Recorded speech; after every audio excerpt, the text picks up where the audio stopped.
Volume 1. Synopsis.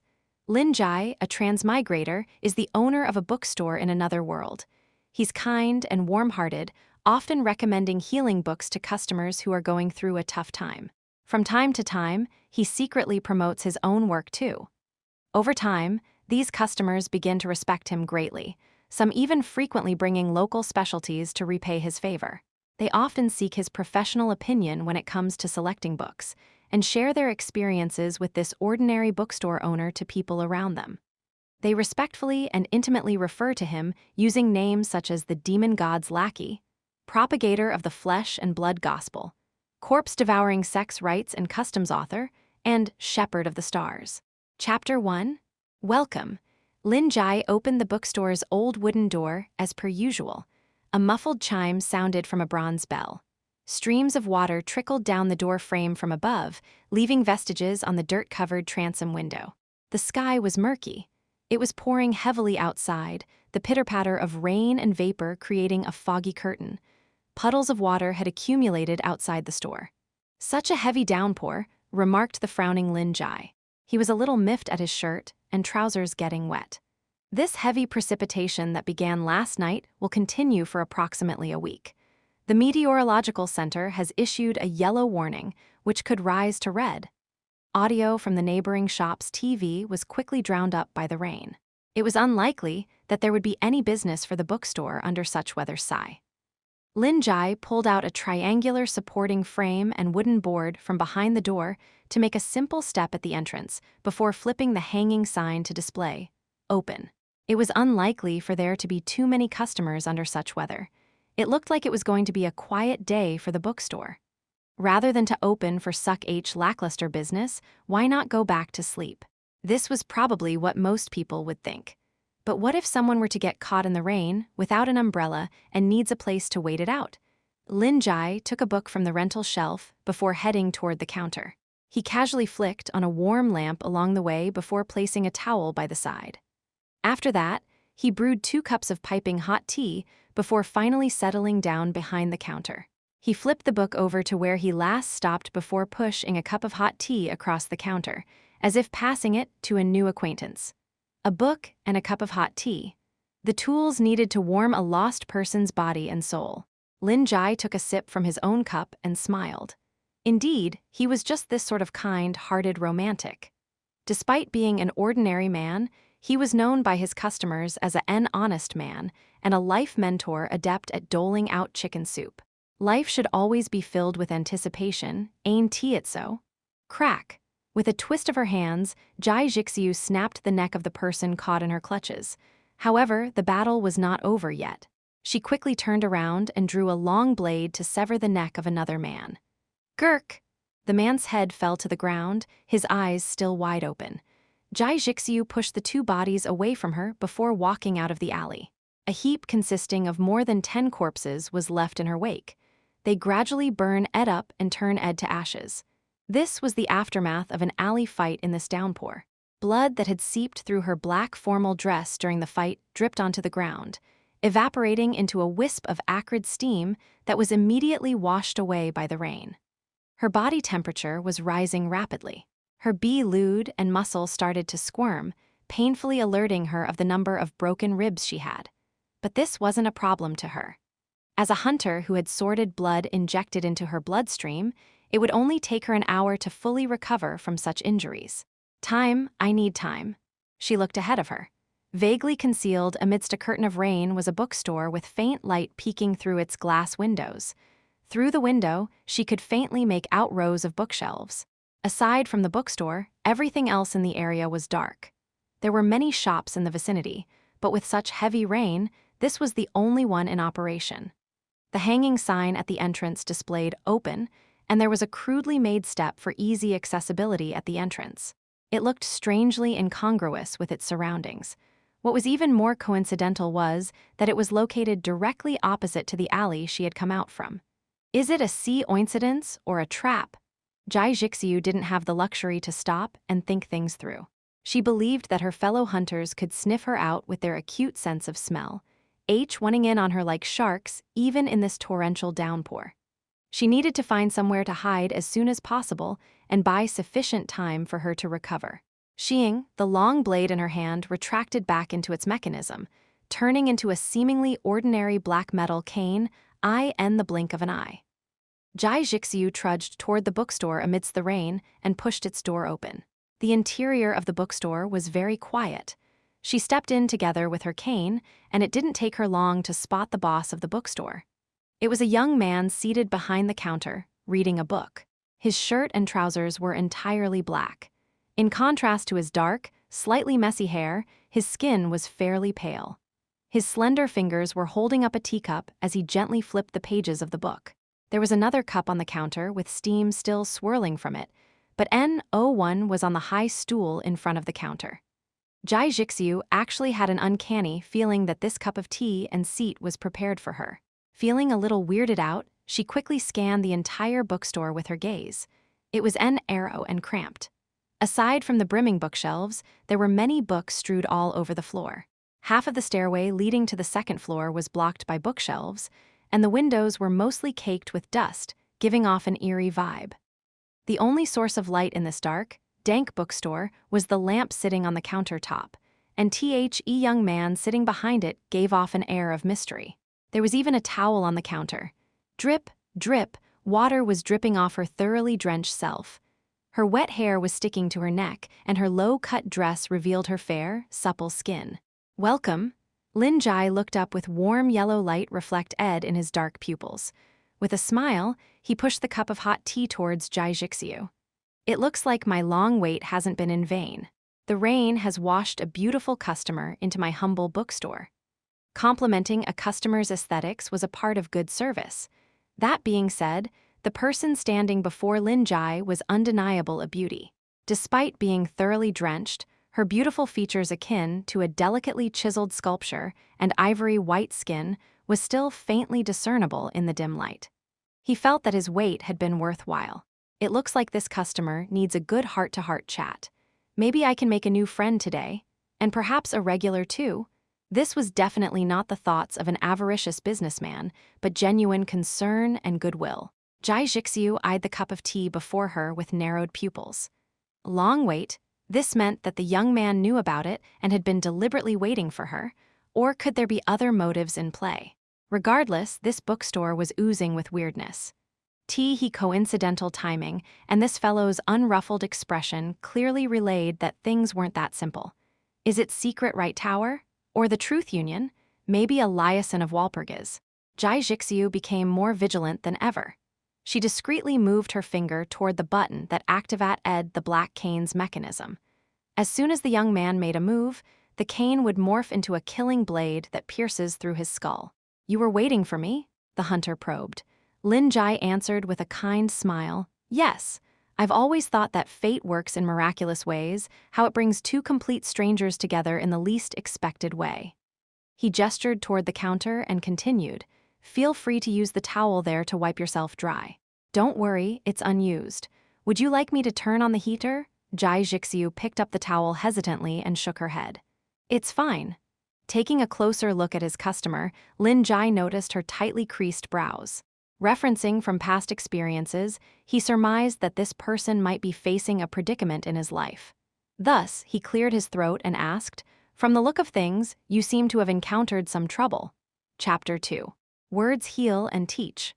Over the years, Lin Jie had chatted with all sorts of customers and grasped some basic observation and communication abilities. The line "you seem to have encountered some trouble" didn't carry any significance on its own. It was similar to how fortune tellers would always start with, "There's an ominous aura looming around you." It was a psychological suggestion. It was somewhat like a flag in a game. Once the conditions are met, the next part of the conversation would follow suit. Whenever people hear the word trouble, they would subconsciously ponder over whether they had really encountered any recent trouble. It went without saying that the lives of most people wouldn't be smooth sailing all the way. Troubles, whether big or small, were still troubles. And once a customer began grumbling, it would be time for Teacher Lin to dole out chicken soup and close the distance. However, there was also a chance of failure when resorting to these sorts of cold reading tricks. For example, the other party could be really blessed with extreme luck throughout their life, or perhaps he might be guarded against strangers, making it difficult to communicate. However, Lin Jie was very confident that he could make this person open up, for the drenched lady before him was indeed in an extremely terrible predicament. Jai Jixiu was wiping herself dry when she suddenly stopped in her tracks to raise her head and look at the smiling young man behind the counter. Yes, I've encountered a vexing problem. She was unable to determine whether this person was friend or foe, but even if he was a foe, it was unlikely for her to escape from this seemingly mystical entity in her current weakened state. Since he was making things unnecessarily complicated, she would just play along with him. She would find out this fellow's objective and see how divine he was. If he was a friend, this would be a pleasant surprise. If he was an enemy, then she would seize more time for her to rest. Meanwhile, Lin Jie noticed that her eyes weren't black but a shade of iron gray. There were glittering specks in her pupils that resembled beautifully polished gems. At the top of her ear, there was a 3-centimeter gash that was still glistening with blood. No matter how he looked at her, this woman was someone with many stories to share. Lin Jie asked, "Are you facing troubles in your interpersonal relationships?" Since there hadn't been any complaints about this downpour thus far, the next most likely problem for women of her age would be relationship issues. Of course, he couldn't limit it to just love, friendship, or family, so he chose to use the words interpersonal relationship. A common technique that swindlers, mediums, and teacher Lin employed was to throw out something vague to provide for some room of error. On the other hand, Jai Jixiu's heart suddenly grew heavy upon hearing those words. It was just 20 minutes ago that she was betrayed by her hunter group in a secret venue. The ones who were hunting her down right now were none other than her ex-comrades. Avarice had blinded their eyes. In other words, Lin Jie wasn't wrong to say that she was facing troubles in her interpersonal relationship. Jai Jixiu was shocked. An outsider had learned of this matter in the short span of just 20 minutes. Such speed of dissemination definitely couldn't have been retrospect. There could only be two possibilities. One, he had planted informants within her hunter group, and those informants tipped him off right after the matter occurred. Two, this young man before her had some kind of all-knowing ability. Jai Jixiu watched silently as the towel, which was now seeped in dark red blood, gradually evaporated into wisps of tart smoke before she finally took a seat by the counter. She tapped her fingers lightly against the teacup in front of her before speaking softly, "I was betrayed." "Oh, that's surprising." Lin Jie raised his eyebrows. "This is more melodramatic than I thought. Did her boyfriend have an affair behind her back, or was she backstabbed by one of her close friends?" This was indubitably top-level gossip, but Teacher Lin was a life mentor and not some middle-aged auntie who talked behind others' back. The melodrama only meant that there was more to unearth from her. There are two sides to everything in this world. You were betrayed, but it could have also been an opportunity for you to see what kind of people they truly are. Lin Jie lifted the teapot and topped up her cup with more hot tea before continuing earnestly. Those who choose to leave will eventually leave. Once they have made up their minds, they can come up with thousands of reasons to justify it. Jai Jixiu could deeply relate with those words. The magic ovum mirror was merely the fuse that ignited their greed.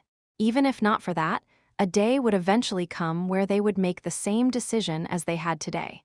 It would still be the same outcome, just for a different reason.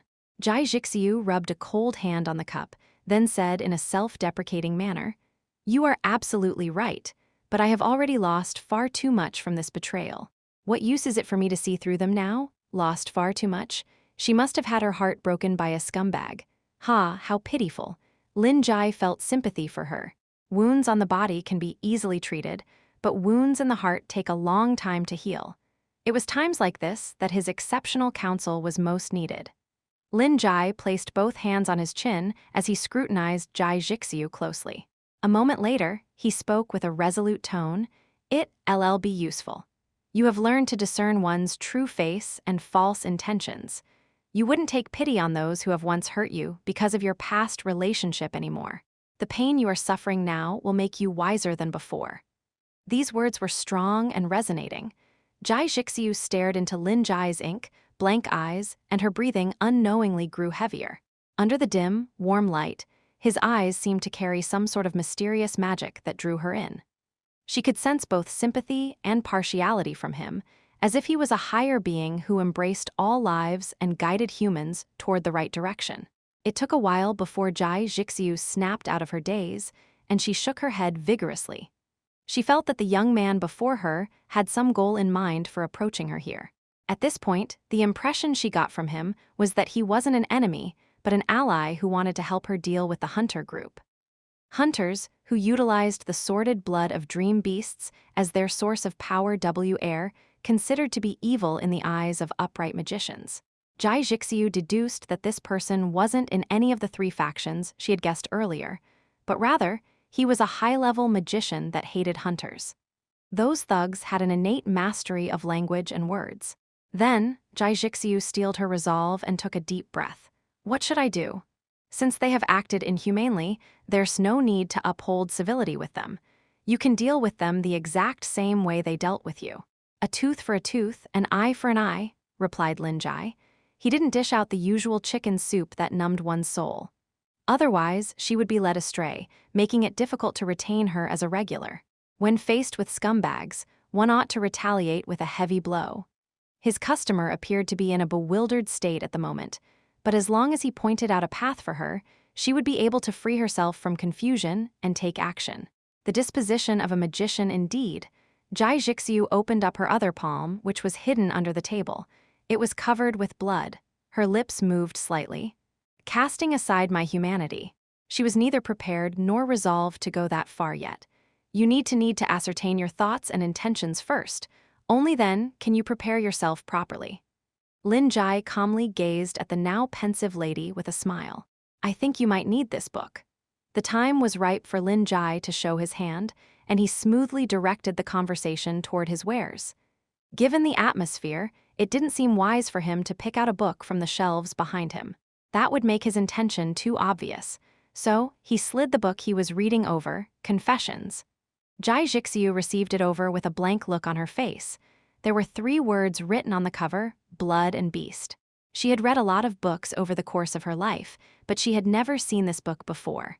Was it written by an obscure writer? Furthermore, why had she been given this book? With a slight frown, Jai Jixiu flipped the book open hesitantly. A moment later, her pupils shrunk and her expression changed. The page was filled with ancient characters densely packed together. These ancient characters warped, combined, and fluctuated all the time. No 2 lines of characters were the same, but they strung together to form meaningful sentences. Each and every one of these characters could form thousands of words. This is taboo knowledge. The hunter's face was pale and her body trembled. The information contained within was terrifying, and it made her nauseated. She immediately closed the book, and it took her a great effort to regulate her breathing. A message had already been etched inside her terrified mind. Beast Mutation. Chapter 3. Blood and Beast Mutation. Jai Jixiu nearly shot right up from her seat out of shock, but she managed to restrain her impulse at the final moment. These words were so firmly etched in her mind as if they had been there all this while.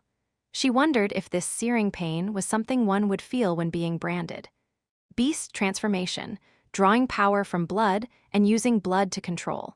Jai Jixiu's eyelids twitched as she held the book with hands trembling in trepidation. What exactly was this? Hunters drew their strength from the sordid blood of dream beasts. Through injecting themselves with a drug made out of sordid blood, they could gain a portion of the power of the abyss.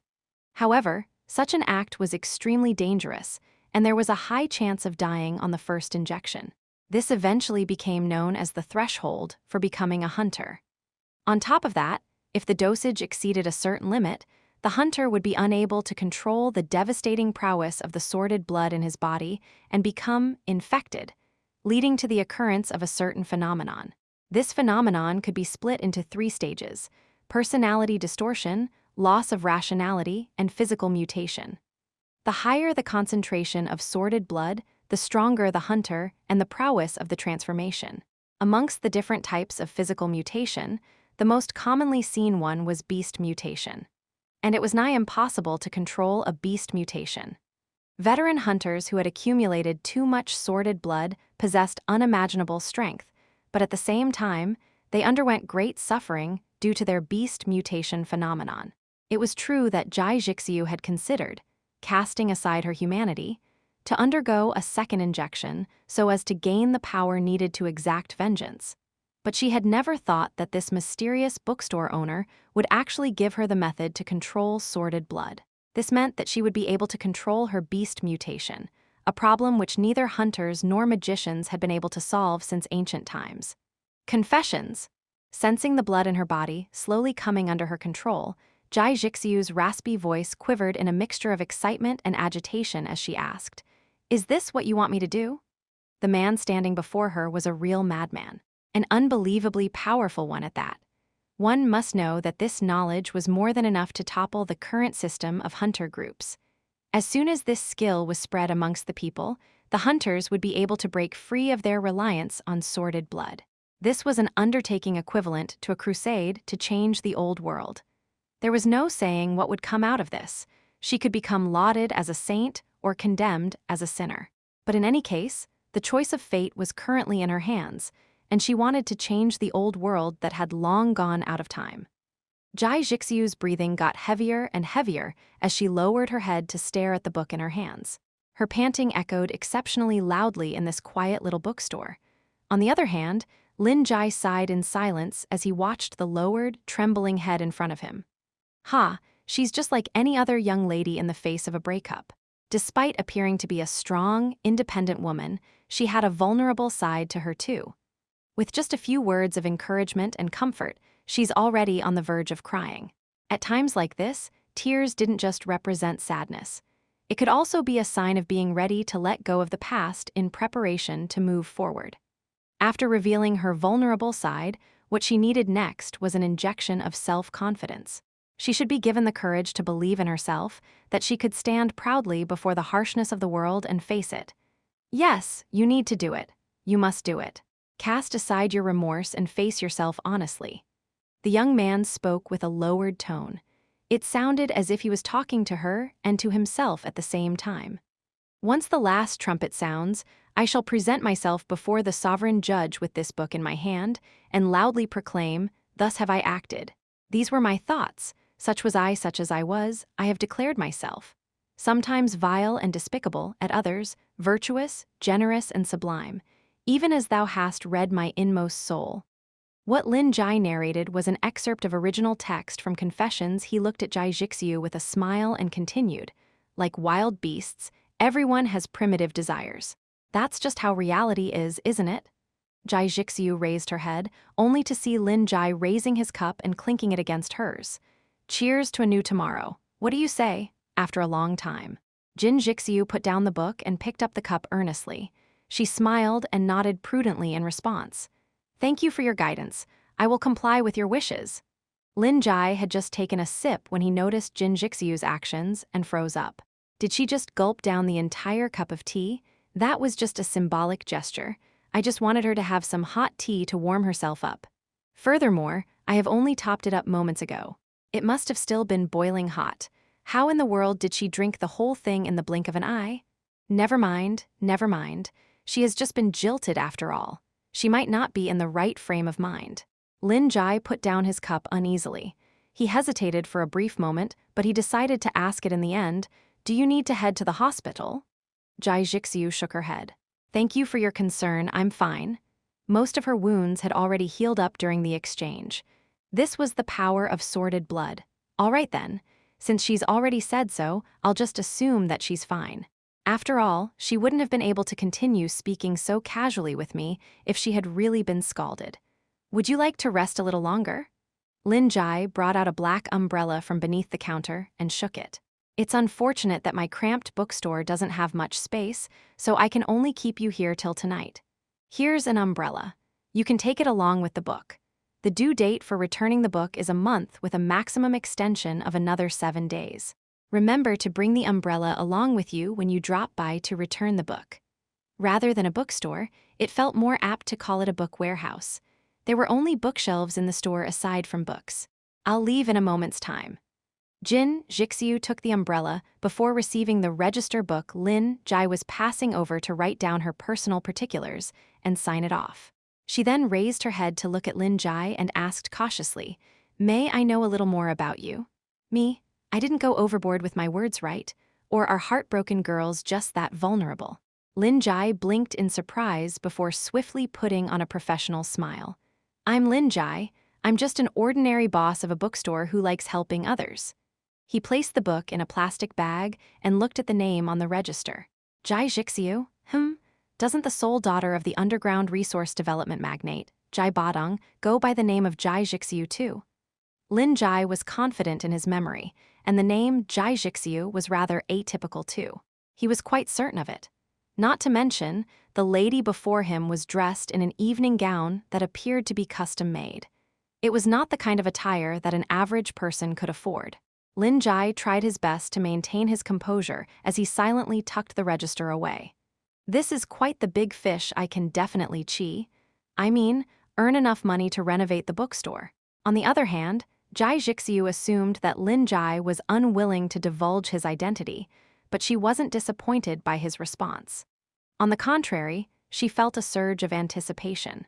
She thought that this was a trial, and that she had to prove herself worthy. She needed to use her own strength to get rid of all of the traitors and return within the stipulated deadline of 1 month. And after that, she would be able to seek out the next step. Jai Jixiu took 2 steps back from the counter. With the cane tucked under her armpit and the book and the umbrella in each of her hands, she bowed deeply. Well then, have a good night. Lin Jie scratched his head. Well, she's an affluent young missy after all, but such etiquette is still a little too exaggerated. Jai Jixiu exhaled deeply before rising back up. She walked out of the store, closed the door, opened the umbrella, and walked into the rain. But all of a sudden, her entire body went on high alert as she grasped her cane, ready to activate its mechanism at any moment. A stooped old man with an umbrella was walking towards her. He was holding a book in hand, Chapter 4. Concerned for an old empty nester, Jai Jixun stood completely still in the pouring rain as the old man walked toward her. She couldn't even react and activate the mechanism of the black cane when the latter passed her by. It wasn't that she didn't want to do so, but an invisible power had enveloped her, causing her body to stiffen up. Cold sweat wouldn't stop flowing down her back. The old man was dressed in an out-fashioned Western-style suit topped with a gentleman's hat. His gaze was strangely drawn to the book Jai Jixiu was holding. It's this book. Lucky lass, he muttered in a hoarse, raspy voice. Under the concealment of the umbrella, Jai Jixiu could vaguely see an ancient black iron mask covering the old man's face. She could only see her beady snake-like eyes peering out of the mask, directing a razor-sharp gaze at her. It looked oddly dissonant with his refined appearance. Jai Jixiu only managed to catch a glimpse of the red words on his black book cover when the old man passed her by, void extinguishing. A chilling, eerie sensation crept over her bare skin. Hugh! Jai Jixiu heaved a huge sigh of relief before slowly turning her head back toward the bookstore. Muffled voices sounded as the door slowly closed. Welcome. Ah. Old Will, it's you. Have you come to return your book? ... It still sounds a little odd, even though you told me that the nickname symbolizes our friendship. Mr. Lin, won't you call me by my name instead? Of course, Mr. Wilda. Phew, that sounds much more comfortable. You had a NYO customer, Mr. Lin? Yeah, Old Will. My name's forget it. I noticed that you loaned the book you seem to be always reading out to the new customer. You must really be really fond of her. Anyway, here's the book I borrowed. A frequently read book is still a book. That book felt just right for her. If I recall correctly, our bet was 30 days. You're back within 20 days, which means that it's my victory. You just wouldn't believe me when I told you that this book is too complicated for older people. My apologies for doubting your words. I acknowledge my loss. This book is too profound. It's like an enormous world filled with mystical and magical unknowns, transcending the limits of space, time, birth, life, and death. With my inadequate knowledge, I can only imagine that the one who wrote such a monumental work must be a great being. Of course, he was a giant of the literary world that has since passed. A giant. No wonder. Old Will's voice trailed off. Jai Jixiu's focus fell onto the book and umbrella in her hands. The conversation between the owner and his regular customer was really casual, probably a result of a deep friendship forged over the years. However, Jai Jixiu broke out in cold sweat when she recalled her earlier encounter with that old man. Faceless black-scaled man, Frank Wilda, a destructive rank black magician. Those dark green snake eyes that manifested from his half-snakeman blood and that black iron mask were his distinctive features. Despite his kind appearance, this old man had a fearsome reputation. He was known as a cruel murderer whose hands were stained with the blood of thousands. Once, he clashed with secret Right Tower's 10 Great Radiant Knights and destroyed an area spanning a diameter of thousands of kilometers, which led to others recognizing him as a destructive rank black magician. But after that incident, for some unknown reason, he vanished from public view. In accordance with the Truth Union's stipulated regulation in 1788, extraordinary beings were classified into 4 grades, and this was known as the APDS classification law. Since then, the Truth Union would publish a register of extraordinary beings, as well as changes to their ranks each year. The APDS classification was as follows: Abnormal Pandemonium Destructive Supreme, while Wilda's name in the register had since been tagged with the Whereabouts Unknown, and Secret Right Tower offering a reward for his whereabouts labels. His destructive rank status was never changed. One must know that there were less than 10 destructive rank beings in the upper level of capital city Norzen. In fact, there weren't even 100 of them in the entirety of Azir. Why did a ruthless black magician who has long vanished appear here? On top of that, he appears to be on friendly terms with that young man. Jai Jixiu took a deep breath before leaving hurriedly. The owner is an unbelievably powerful and mysterious magician indeed. Perhaps, similar to Wilda, he might be a destructive rank. It looks like I've found myself an impressive backing to fall back on this time around. Lin Jie took the book, 100 Years of Solitude, and returned it back to the shelf.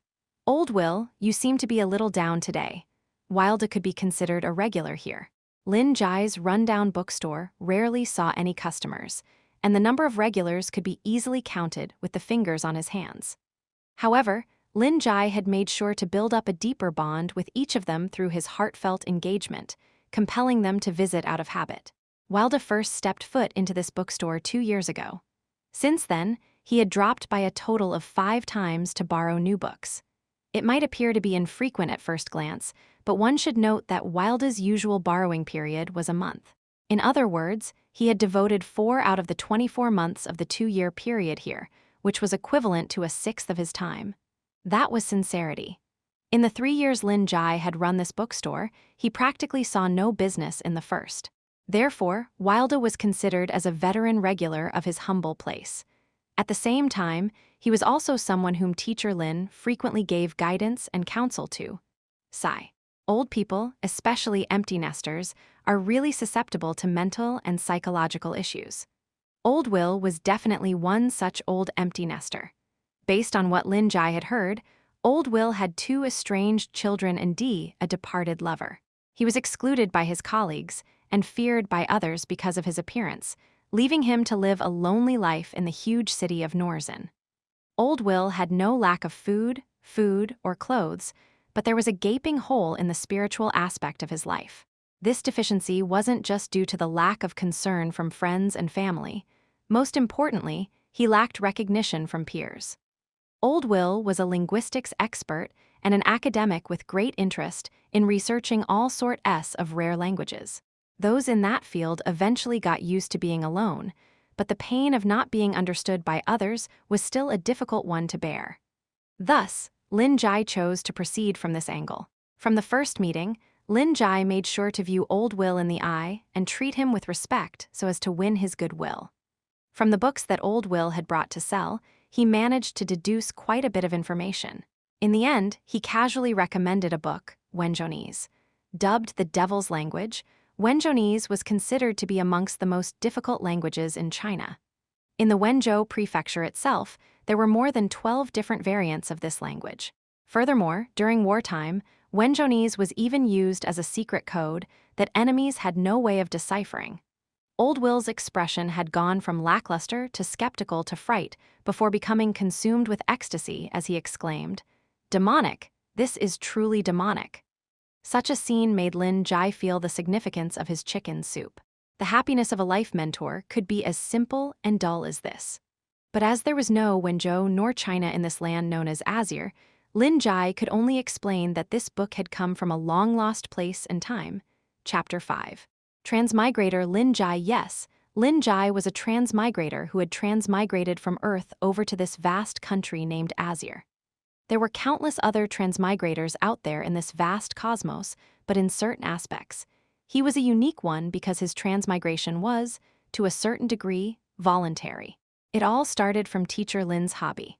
It is common knowledge that youngsters nowadays have weird quirks, ranging from OCD, claustrophobia, all the way to the need to read every single line of text on a shampoo bottle. Lin Jie was a compulsive book collector. His greatest wish was to collect all the printed books in the world. Regardless of whether he could finish reading all of them, just the thought of having all those hardcover books arranged neatly in shelves was enough to make him hard. Needless to say, it was impossible for him to take on such a great undertaking on his own. Just China alone had over 90,000 new books printed every 6 months. Assuming that each book cost 45 RMB, it would take him a hulking 4 million RMB to purchase all of them. It was financially impossible for him to collect all of the books in China, let alone all of the books in the world. And this was merely the monetary aspect of the problem. There were other obstacles such as obtaining out-of-print books or books that were outright banned. Searching and collecting all these books would require unimaginable time and effort, if even possible at all. In other words, this was nothing more than Lin Jie's pipe dream. But it all changed one day when Lin Jie unknowingly discovered a shortcut, a ritual that could realize any wish as long as he paid the price. Admittedly, Lin Jie was indeed skeptical about the ritual, but he still conducted it out of curiosity and made the wish of obtaining all books in the world. As soon as he made his wish, he vaguely heard a gentle muttering that he couldn't comprehend. With a short blink, he suddenly found himself in another world, standing before an abandoned bookstore. There was an inexplicable thought in his mind that told him that his dream of obtaining all of the books in the world could be fulfilled if he entered the bookstore. But the price he had to pay was to never be able to return to Earth anymore. This was a no-brainer question. The lonesome Lin Jie pushed the bookstore's door open and entered without any hesitation. 3 years had passed since, and Lin Jie had already gotten used to living in Northern City. There wasn't much Lin Jie needed to get used to, as the technological level in this world was similar to Earth in the 80s and 90s. Language, too, wasn't much of a hindrance, as both English and Chinese characters were used here due to historical reasons. Nevertheless, there were still some differences such as the strange names and crazy hair colors that were common here. Besides these, Lin Jie had also heard rumors of inner world and extraordinary beings existing in this world, though he had yet to see any thus far. Even up to this point, he still hadn't really felt the price he had to pay for his wish. And in truth, all of this didn't matter to Lin Jie as he was content with his current life. The bookshelves would be refreshed every day, and he could easily conduct manual searches and refreshes himself too. With endless books to read and customers he could dole out chicken soup to, there was nothing else he could ask for. "I've recently reached a bottleneck in my research," Wilder remarked with his raspy voice. "I found a new direction thanks to you loaning Devil's language out to me 2 years ago. However, I need more clues and documents on similar languages. Is it some sort of inside joke amongst academics to call a proper book the Devil's language?" Lin Jie wondered as he walked over to the counter and wrote the word "returned" in one of the columns. "Am I right to say that you wish to borrow a similar type of book?" asked Lin Jie as he tapped the pen on the countertop. "The previous book was too profound for me. It felt like a small part of a whole. Do you have something more detailed? It would be best if it has the context of the language too. The previous book had too many influences from other languages and all sorts of customs, making it very complex. I need to better understand the meanings within," muttered Wilda. After 2 years, he had finally found clues regarding forbidden curses in that book. This could very well be an opportunity for him to ascend to supreme rank. Magicians were adept at crafting spells through the power of languages and characters.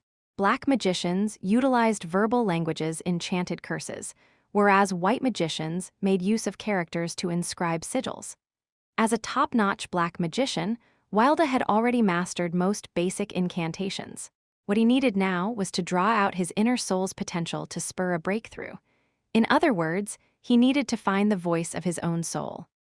A black magician's final calling was to create a language that belonged solely to himself. That was the path he had to take to reach supreme rank. "Is that so? Please wait a moment while I find something suitable," replied Lin Jie. Wilda nodded and went to browse the shelves behind him. Old Will's request makes sense, even though the languages in this world are similar to that of Earth. The differences in culture and customs still leads to some degree of divergence, as these are two different worlds. It would be difficult for him to thoroughly understand Chinese culture. I should find some books with a more general research scope for him. Lin Jie's forefinger slowly skimmed through the bookshelf before suddenly coming to a halt. While Lin Jie was choosing a book, Wilda gazed out at the gloomy downpour outside the store as he thought about the past. It was 2 years ago, when he was in the midst of escaping after being defeated by Joseph, that he stumbled upon this bookstore and met Lin Jie. Lin Jie offered him guidance and pointed another path out to him. Even to this day, he couldn't stop his heart from racing and his body from trembling whenever he thought about the book that contained the language of devils, as well as the amazing mysticism and power infused in it. A sensation akin to a first love, it reminded him of the time when he first witnessed the power of a magician while he was still a student. Die. All it took was a single word from his aged teacher to extinguish the life of the beautiful bird fluttering before them. Amazement and shock. These were Wilda's first thoughts as his goals and beliefs became conviction. The present-day Wilda was a far cry from the egoistic person he was a few years ago, and this change was brought about by this selfless, all-knowing bookstore owner. Wilda had never asked about Lin Jie's past or identity, but in truth, he already had an answer in his heart. He's definitely a reclusive scholar of the Truth Union. He even suspected Lin Jie to be the fabled supreme rank great sage who possessed the key to the Truth Shrine. However, this was nothing more than a conjecture he came up with, and he had never sensed any changes in the ether coming from Lin Jie either. Wilda cast his thoughts aside upon seeing the young man pull out a book from a shelf. "You've found it." Lin Jie cleared his throat and handed the book over with a smile. "It might sound presumptuous, but my gut feeling tells me that this book is right for you. To be honest, I'm quite confident in my research in this field." The slight embarrassment coming from Lin Jie puzzled Wilda. He received the book from Lin Jie and took a glance at its cover. Lin Jie's eyes also followed his gaze toward the printed title and author. Ceremonies and Customs, Lin Jie Chapter 6, Corpse-Devouring Sect, Rites and Ceremonies. "Ah, is this written by you?" Wilda's expression changed. He had originally been holding the book carefully, but now his actions were even gentler, as if he was dealing with a piece of fragile glass. Lin Jie's words were clearly printed there, and in retrospect, all that had been said was clearly him recommending his own work. Wilda glanced at the printed title, Corpse-Devouring Sect, Rites and Ceremonies. He raised his head and asked with caution, "Is this your area of research? Rites and ceremonies?" Rites and ceremonies are easy to understand, while corpse-devouring sect. This sounds like a certain religion, but I've never heard of it before. There were 3 main faiths in Asia, with knowledge as their conviction, the Truth Union. Worshippers of the moon, the Church of the Dome. Believers of the imprisoned fog, the Church of Pestilence. There are also other scattered religions that were rather obscure, but as a magician who wandered around and did jobs as a hired hand for various factions, Wilda would still know a little about them. Yet, the corpse-devouring sect didn't ring any bells. This sounds like the religion of a demonic tribe that eats humans, but if it isn't, that would mean... Wilda felt his heart shudder. Scholars and academics tended to be lawfully good, and all this time, Wilda reckoned that Lin Jie would at the very least be neutral. That had been the reason why he didn't dare divulge too much of his own identity, nor talk about his past. The charity of these sorts of higher beings was usually temporary, so neither could he be certain that this bookstore owner wasn't just running an experiment out of boredom to talk a ruthless black magician into being good. There might be unimaginable consequences if Wilder were to go against the wishes of this higher being. However, this book written by Lin Jie had a sinister vibe. Without a doubt, the author was aligned with evil. A formidable scholar that researches taboo issues was bound to be eliminated by the mainstream. Is this the reason for him being a recluse? With a pounding heart, Wilda looked towards Lin Jie, who didn't mind curious gazes from customers, and with a gentle smile he nodded with reminiscence. Yes, this is a part of my research tasks that also changed my fate. Never mind, it's something that happened a long time ago. There isn't any reason to dig it up all over again. Lin Jie sighed. A long time ago. Fate changing? An outrageous conjecture popped up in Wilda's mind, however. He noticed Lin Jie's expression and thus turned his attention to the slightly coarse book cover. This book seems to be hand-binded, he remarked. Lin Jie nodded. Back then, I wasn't able to get it published due to unforeseen circumstances and could only retain this book which I hand-printed. I've decided to lend this book to you since we are kindred spirits. Of course, if you do not trust me, I can recommend you other books too.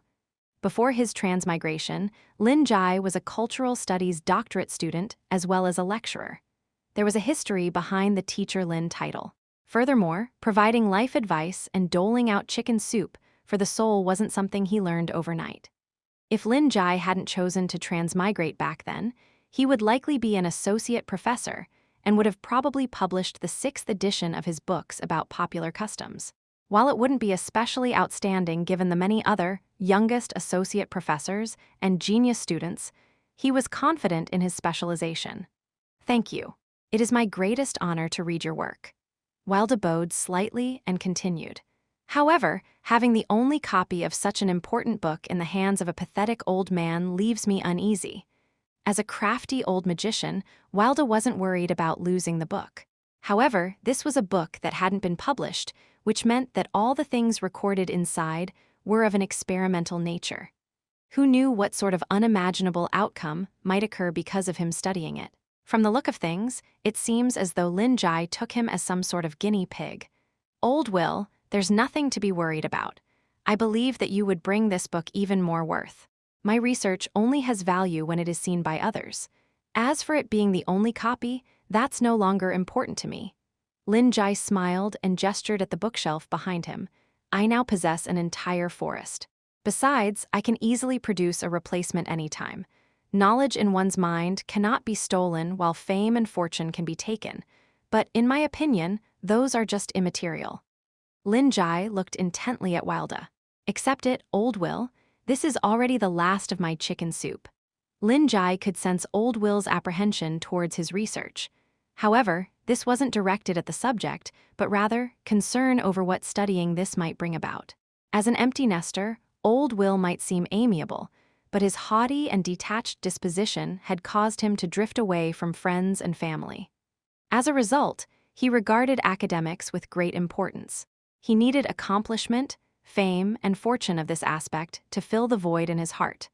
However, this was a morbid and bigoted mentality which distanced himself further from society.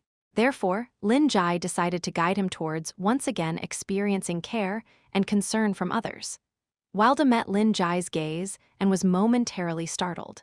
He took off his hat and said, "I've benefited from your advice." His fingers holding the hat were trembling. Fame and fortune are immaterial. Is this a warning to not divulge any of this information to others? He must have sensed that I've figured out his identity. The black magician's heart grew heavier. Lin Jie then continued. Anyway, back to the topic.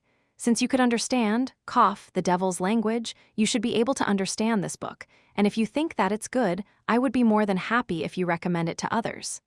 He revealed a polite smile that seemed full of hidden meanings.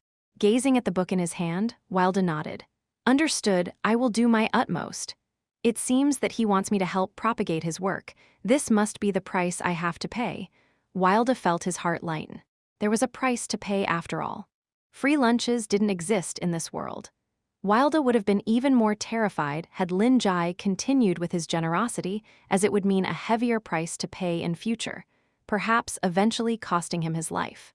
Propagating the contents of this book, but never divulging the identity of the author. It seems like the only way to go about it is to first study the contents and pass it on to others verbally.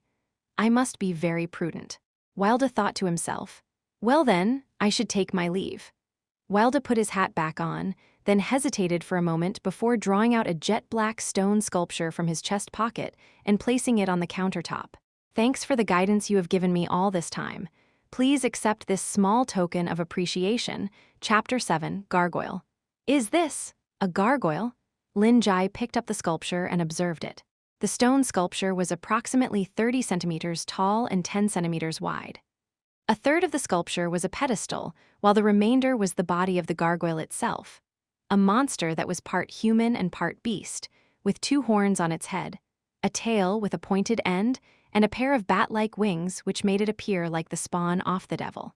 I really have no idea how old Will managed to hide it in his clothes, mused Lin Jie to himself.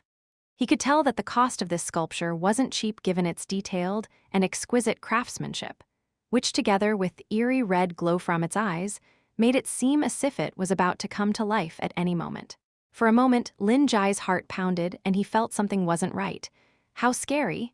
Fortunately, the rough texture of stone reminded Lin Jie that this was merely a sculpture. Yes, Wilda nodded. I know that it's nothing precious, and it can't compare to the help you have given me thus far, but please accept this as a sign of my gratitude.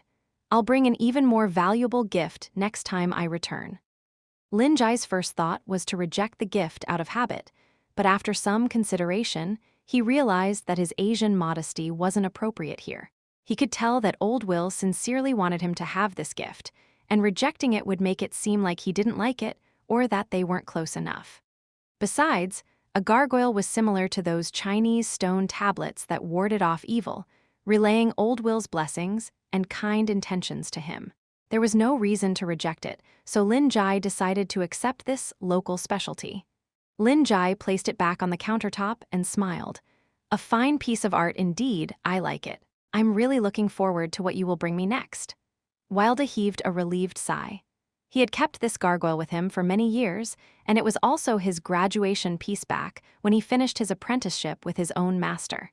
Of all his creations, this stone gargoyle was his best piece, crafted using the vestiges of an extinct sect from the ancient times as raw material, and it was infused with the blood, souls, and vitality of 990 people. Hard skin impervious to swords and spears, teeth and claws that could rip a person to shreds, and powerful wings granting it speed and flexibility. The gargoyle was definitely not a creature to be made light of. It could even sense killing intent. On the whole, its fighting prowess was comparable to a pandemonium rank warrior. Wilda had achieved a high level of mastery in magical object creation. At first, he was still pleased at the opportunity to display his work to Lin Jie, but when he heard the words piece of art, his delight thoroughly vanished and he snapped back to reality. Indeed, this is merely a pandemonium rank gargoyle. Any random book sitting on his shelf is easily worth thousands of such gargoyles.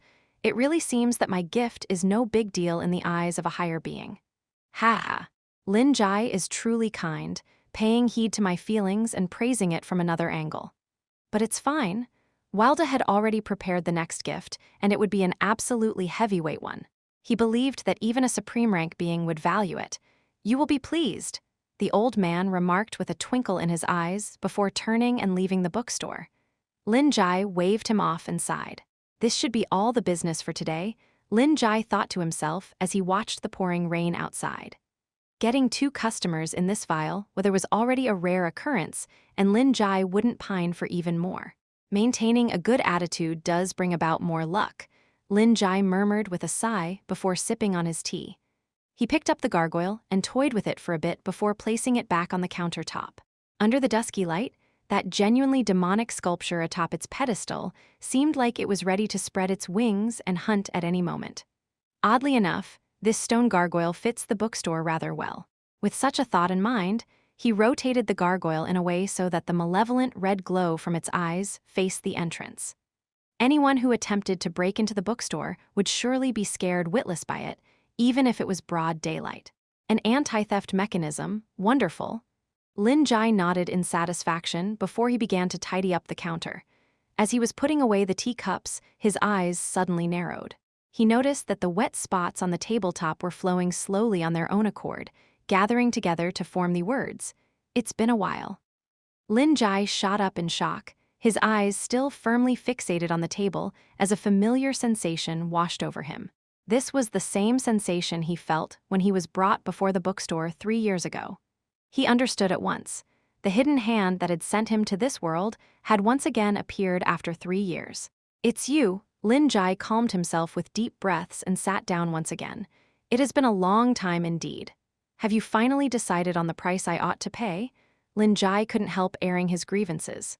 Speaking of which, don't you think it's too much that you brought me here all of a sudden before I could make sense of what's going on? If not for some richer customers supporting my bookstore, I would have starved to death a long time ago. Are you some sort of devil? The kind whom people sell their souls to? The wet spots formed a no. Yeah, I thought so too. Devils aren't this negligent, Lin Jie grumbled. In mythology, devils always did their utmost to exploit their contractors so as to maximize their gains. Forget it, let's get straight to the point. What do you need me to do? Demanded Lin Jie. He sat upright with crossed arms, watching the water stains on the countertop. He didn't mind paying the price he ought to, even if it came 3 years late. Firstly, Lin Jie himself regarded the fulfillment of contractual agreements with importance. Even though conditions for their deal hadn't been set clearly, his dream had indeed become a reality. Enjoying a bonus 3 years before the agreement was established was already a win for him. Furthermore, this entity that had been summoned by a ceremony had a rather mild disposition. Lin Jie reckoned that it might be some sort of benevolent spirit, like the genie from Aladdin's enchanted lamp. Following that, Lin Jie watched in surprise as the water stains formed. You have already accomplished it. I have awakened. All sorts of thoughts swarmed Lin Jie's mind. So, after granting me my wish, you've been in slumber for the past 3 years until I did a certain task, granting you some energy or something that allowed you to finally awaken? Yes. Lin Jie drummed his fingers on the table. Was it because I asked old Will to recommend my book to others? Yes. So, this is the price I must pay to have others recommend and propagate my own books. Yes. Does this benefit you? Yes. Only good, it's straightforward and concise. There's absolutely no problem then. I will work hard. Lin Jie pledged solemnly. Following that, the water spots on the tabletop disappeared instantly, leaving no trace of this exchange ever happening. Shortly after Wilda's silhouette disappeared into the rain, a hooded figure peered out from a dark alley. Eagle eyes fixed in the direction that Wilda had disappeared in as he pulled out a cell phone. Ether revolved in the air, creating a barrier that prevented sound from escaping. This is Jack reporting. I've spotted faceless black-scaled man, Wilda at Norzen 23rd Avenue. I suspected that he's involved in the hunter's internal conflict. Moreover, he stopped at a bookstore for an hour. I suspect that the bookstore might be a secret base for black magicians. Chapter 8, Joseph Knock Knock. Chief, I've received a report. Joseph looked up from his documents and saw the golden-haired youngster standing at the door. Come in, Claude. As he said that, Joseph put down his pen, removed his glasses, and rubbed his nose. Did something happen with regards to the magic ovum mirror incident? These hunters. The old man got up, eyeing the pile of files on his desk. He took a deep breath, then roared, Are simply the vermin of Norzen. Joseph looked like a refined elderly gentleman when seated. But when he stood up, the bulging muscles of his huge frame seemed like they were about to burst out of his clothes. An unwavering look of resolve on his face, and that grizzled white hair gave him a daunting aura. Claude waved to the people outside before gently closing the door and entering. Sorry, teacher, it's a new development. A new development? What kind of development can be even more important than the bunch of retarded morons that only know how to bark and cause trouble? In a fit of rage, Joseph knocked on the desk lightly, and a crackling sound of metal sounded from his mechanical arm. With a loud bang, a crack appeared on the desk as it shook. Bullshit, I would already be enjoying retirement if not for these bunch of motherless bastards. God damn it, one day I'll piss on all their mothers' graves. Claude's lips twitched and he couldn't help speaking up. Teacher, you've to mind your image. Joseph huffed. What's there to be afraid of? He casted a glance behind Claude. Haven't you already closed the door? Claude, what's with this reasoning after spouting all that bullshit? All right. Claude scratched his head helplessly and placed the file he held onto the desk. The informant tracking the hunter situation reported that Wilda was sported on 23rd Avenue. Who? Joseph's eyes were shooting lasers as his expression turned grave. Wilda, Frank Wilda, the faceless black-scaled man, deemed as a destructive rank black magician by the Truth Union, disappeared 2 years ago after the battle at the White Hills. We currently have a bounty for him, with the reward increased every year, and that causes a great deal of opposition within Secret Right Tower. Claude had already expected this sort of reaction from his teacher and gave out his report precisely. Joseph sneered. He's finally appeared once more. I thought that scum would have remained in the sewers shivering forever. Claude muttered, but you were the one who was insistent he was alive and kept raising the bounty because you firmly believed he would reappear. Of course. No one knows him better than I do. Joseph looked down at his metal hand that had been completely furnished by the Truth Union. A jarring metallic screech echoed as his fingers formed a fist. He had lost his right arm in the battle 2 years ago. But at the same time, he had destroyed at least half of Wilda's body. Many people reckoned that Wilda was already dead, but Joseph had a premonition that this fellow would definitely return. I never expected him to be in Norzen. The most dangerous place is the safest, huh? Seems like he has made progress. Hopefully, he now has more than just water in that walnut-sized brain of his. What's he doing on 23rd Avenue? Joseph asked as he pressed his hands against the desk. Claude answered at once. According to the report, he entered an ordinary-looking bookstore and stayed for over an hour, as if he was buying or borrowing some books. A black magician that gains power from language-buying books? Preposterous. Surely there's something wrong with that bookstore. Have you investigated it? I've already done so. This bookstore is listed under the Ash Chamber of Commerce and has been in operation for 3 years. While it has little customers and business, the store has a favorable reputation, and the owner being an out-of-towner is the only anomaly. Initially, we had suspected that this might be a hideout for black magicians, but we aren't too sure now. What aren't you unsure of? With a slight degree of difficulty, Claude answered, the Ash Chamber of Commerce belongs to the Druids, believers of nature and forests. It's highly unlikely for them to associate with black magicians. The Druids might lodge a report towards Secret Right Tower if we proceed recklessly and harm the Ash Chamber of Commerce's reputation. Joseph slammed a palm on the desk. This bunch of vegetable-eating troublemakers. Druids aren't vegetarian. Whatever, god damn it, anybody can be an accomplice of the dark, and the mission of us knights is to eliminate the darkness. Do you think that Wilda spent an entire hour inside the bookstore chatting, reading, and drinking tea? Joseph went on a furious tirade. My beloved disciple, Claude, do you really think a diabolical black magician, full of schemes and actively plotting revenge, would be inside an ordinary bookstore, reading? I shall really put on this pair of pointy-end boots and viciously kick your ass if that's what you really think. Claude was subjected to this torrent of abuse and didn't dare to retort. All he could do was say mockingly, but teacher, the Ash Chamber of Commerce provides our intelligence branch with 40% of its expenditure. Joseph's face stiffened, and he took 2 deep breaths. He then strode forward from his desk, putting on a necktie and a coat.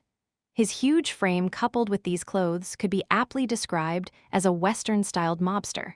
Whatever, I'll make a trip to 23rd Avenue to personally see what a shit place it is, growled Joseph. Yes, teacher. Claude lowered his head and opened the door. Joseph strode out the door and headed to the elevators. People passing by the interior walkways in Secret Right Tower would greet Joseph when they saw him. Afternoon, Knight Chief. Radiant Knight, sir. Section Chief. How are you? Abraham Joseph. One of the 10 Radiant Knights of Secret Right Tower. Or rather, former Radiant Knight. The battle at the White Hills had severely injured Wilda, who was forced into hiding. Joseph, too, suffered great damage to body and spirit, entering a state of semi-retirement and transferring to intelligence work in Secret Right Tower. Only, Joseph pressed a button in the central elevator, and it started to descend slowly. Secret Right Tower was a tower over 300 meters in height. Office districts and pathways packed like honeycombs formed a huge and tight setup. Intelligence branch, training branch, combat branch, logistics branch. Since ancient times, knights possessing elemental powers had been striving to cleanse the world of evil. 49 large elevators in the center rose and descended all the time, carrying the weights of thousands of workers each day. Let me sort what sort of hallowed being you are, Lin Jie. Joseph muttered as he stuffed the report into his pocket as the elevator doors slowly opened. Suddenly, he covered his eyes. Damn it, the hallucinations are back. Chapter 9. Hunters never turn back, ha. Taking deep breaths, Joseph staggered as he held the wall for support and finally pulled himself together thanks to the chilling wind and rain hitting him. Pathways in the surrounding areas were already flooded, and there was nobody else around. Continuous storm warnings had already resulted in a tenth of Northern City's ordinary folks evacuating to safe areas. 23rd Avenue would have probably become an empty street, and this was in part due to secret right towers, covert operations, and direction. All because these foolish hunters had brought a magic ovum mirror into Northern City. Now they had an internal conflict. The magic ovum mirror was lost, and this made Northern citizens uneasy. Perhaps in the near future, an unknown dream beast might burst out from a fracture of the dream realm, bringing along blood and fire. The throbbing pain in Joseph's head gradually subsided, and the whispers in his ears ceased. Joseph stared at his hands and grimaced. Besides losing his arm and the many internal injuries he suffered, there was a more important reason for Joseph's retirement from the Radiant Knights. He had been the wielder of the demon sword, Candela. Due to its first owner's lunacy and death, this strange ancient sword had a curse to turn people insane. Only a strong, upright knight with perfect spirit and will could master this curse. In the past, Joseph had been such a powerful knight. But now, riddled with age and a handicap, he had since lost that right.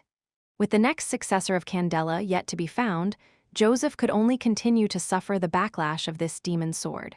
In the late of night, Joseph would always see huge shadows floating about within the city and hear Candela's crazed muttering.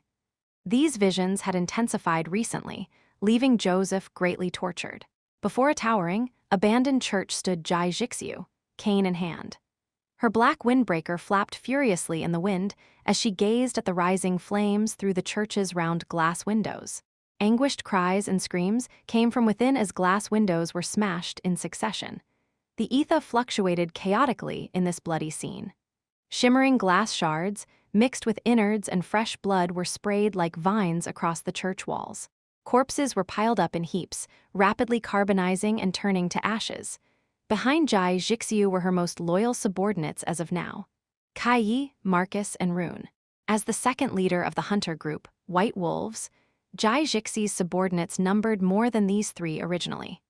However, she had suffered this unpardonable betrayal, and other than the three who surrendered, the remaining ones had already become corpses. In its larval state before developing, the magic ovum mirror possessed the ability to beguile a person, planting heinous thoughts of coveting it. From the moment the first person with clouded judgment appeared, the situation had become irreversible. Now, Norzen's rainstop had become the battleground of the hunters.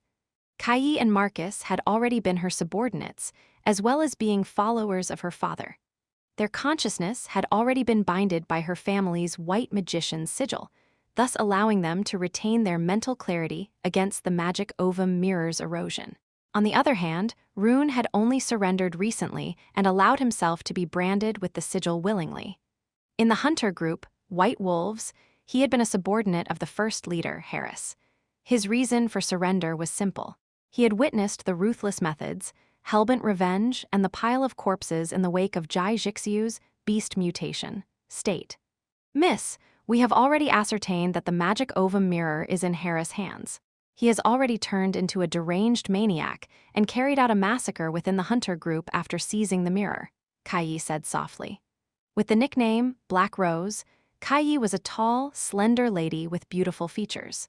Her figure was accentuated in a feminine blouse, tight-fitting trousers, and high-cut boots. Coupled with the row of accessories on her earlobe and thick black lip gloss, she looked like any ordinary fashionable teen. However, the sawtooth sword in her hand, still glistening with blood, begged to differ. She was a hunter that hunted dream beasts and also a cold-blooded killer. She surveyed the chapel with a worrying gaze. Harris has joined forces with the third leader, Kaji. I fear we lack sufficient strength, and this assault might end in failure. Marcus nodded and chimed in. Harris is strong. He is the closest to pandemonium rank amongst us White Wolves. Kaji is slightly weaker, but nearly half of the hunters in the organization were trained up by him. Even many people had thoughts of defecting because of Harris' insanity, there are still many who follow them. Our chances of victory are slight. Rune eyed Jie Jixiu fearfully before flashing a flattering smile. Although leader, No, Harris faction is powerful, our boss isn't bad either. He's merely close to pandemonium rank, but our boss is a genuine one. As long as beast mutation is used, even Harris and Kaji would fall by her blade. Even though Rune didn't truly know what rank Jai Jixiu was at, kissing ass was still a must. He didn't know how a hunter could maintain one's rationality with such a high level of beast mutation, but strength was still strength. He had to admit that he was an opportunist who stood on the side of who was strongest. This was the way of the world. Of course, it would be even better if he could one day obtain the method of controlling the sordid blood. Sheeing, Jai Jixiu flicked her cane, unveiling a sharp blade. Hunters never turn back. Come, let's enter. This will be the final battle. This abandoned church was built by the Church of Pestilence. The Church of Pestilence had once been the top faith in Azir, but as the Truth Union rose rapidly and usurped its position, many of their chapels became abandoned.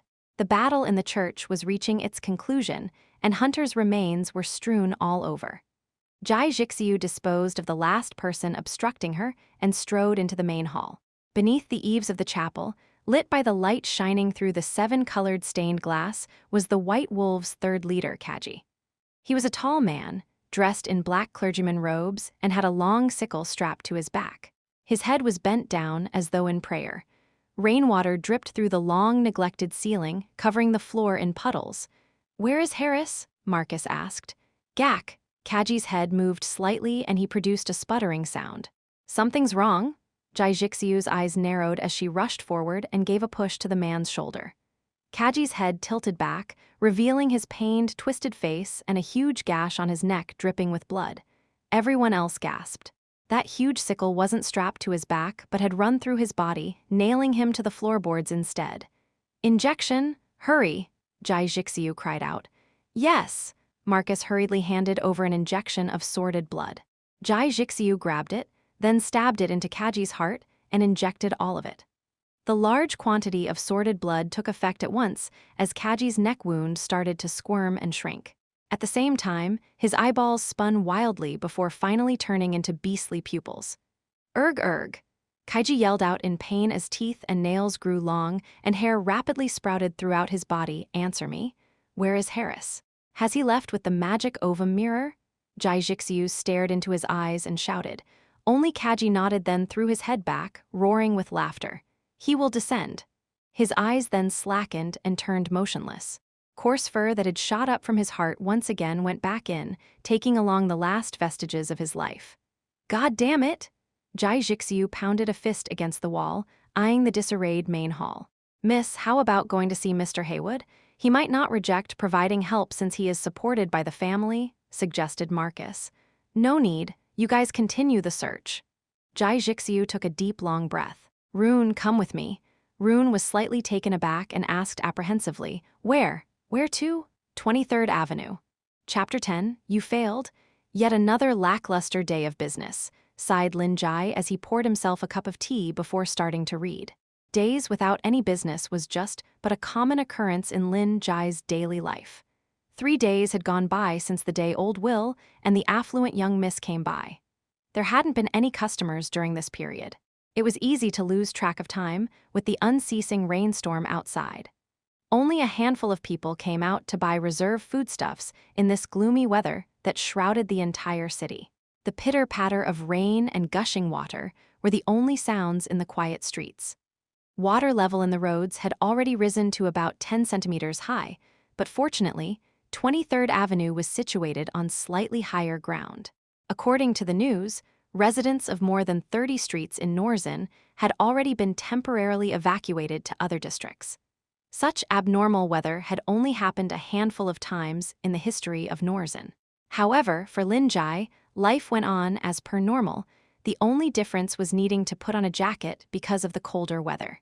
He didn't need to worry about food because he had 3 months of reserves. A reserve generator meant that Lin Jie didn't have to concern himself with power.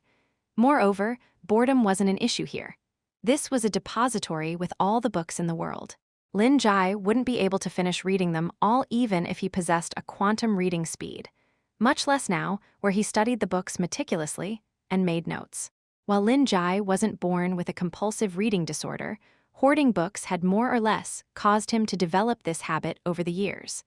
Such a life was simply heavenly for a severe homebody like Lin Jie. Just that he didn't have much money.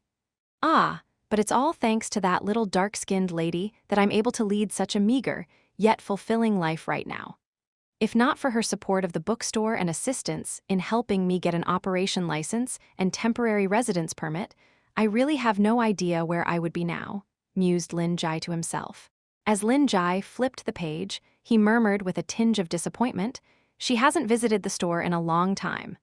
All those past customers seemed like very busy people. Despite their good relationship with Lin Jie, there were rather prolonged periods between their visits.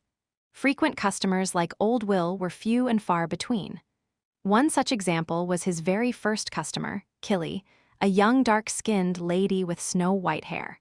Killy had been in poor spirits from being bullied in school when she first wandered into this bookstore. At that time, Lin Jie had given her some counsel and recommended a book, Nonviolent Communication. Ever since that time, Lin Jie had yet to see her return. She's probably busy with her studies. But given that she could get my unlicensed shop registered right away and sponsoring a significant amount of money means that she's probably an affluent young miss just like Jai Jixiu. There hadn't been any customers in this horrendous weather for the past few days, and the strange, unknown entity didn't reappear again after showing its presence that day. After finally getting a sense of his calling as a transmigrator, Lin Jie started to feel like an idle person again. Over the past 3 days, Lin Jie had dug out all his past works and gone over them. After all, with the mission of propagating his own books, Lin Jie would need to properly think about how best to advocate them. Promoting academic works like these is a tough task. There are just so few people that have specialization like Old Will. Lin Jie brooded. A muffled chime from the bronze bell at the door suddenly sounded. Lin Jie was in deep thought and called out casually, "Welcome." Lin Jie closed the book and looked up, finally noticing the arrival being Jai Jixiu, who had first come by a few days earlier. He was slightly stunned at first, but quickly put on a professional smile. Speak of the devil. Another repeat customer appears just as I was reminiscing about Old Will. Hasn't it only been 3 days? Is the business of my bookstore finally changing for the better? This lady may very well be a bringer of good fortune. I have to nurture her properly. Lin Jie's smile widened with this thought in mind. It's Miss Jixiu. My shabby bookstore has never seen a customer return within such a short time. You are the first. Jai Jixiu bit her lip as she suddenly felt a wave of shame wash over her. She should have resolved the whole matter in one shot, having received such powerful guidance, but yet, here she was running back to seek help midway through. Am I the most useless one amongst all his customers? She could sense that the bookstore owner wasn't mocking her. Instead, he had on an encouraging and concerned smile, as if trying to spur on a child. But this caused Jai Jixiu to feel even more pathetic and embarrassed.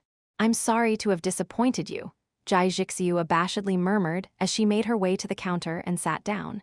Her attention immediately went to the sculpture on the countertop, nearly causing her to jump.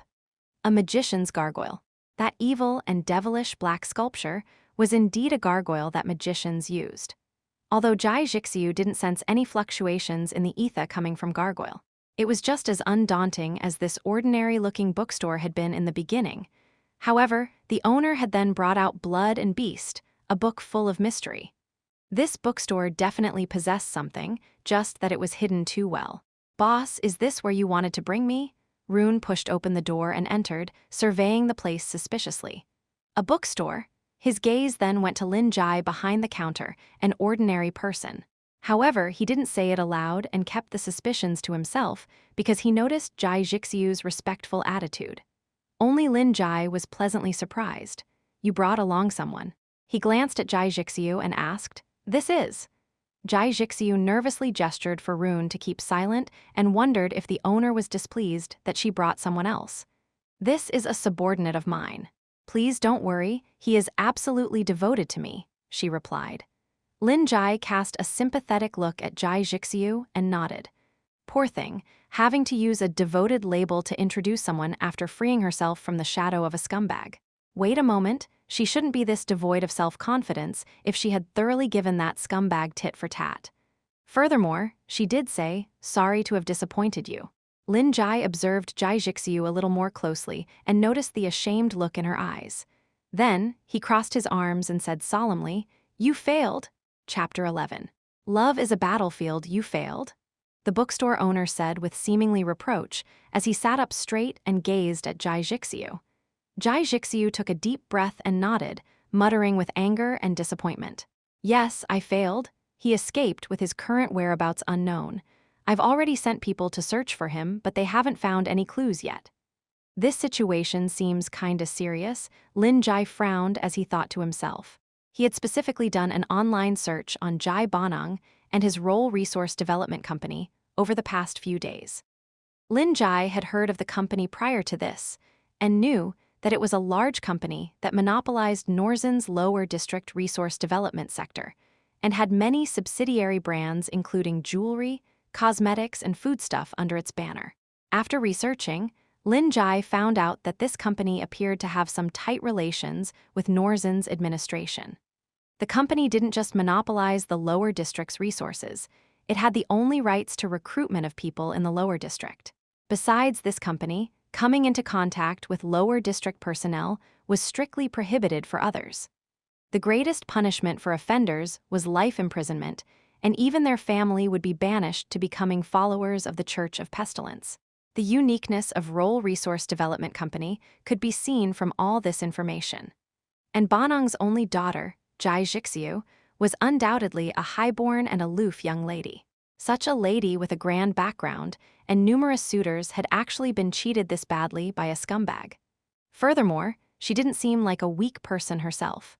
Thus, Lin Jie determined that the man must have been in quite a high position himself.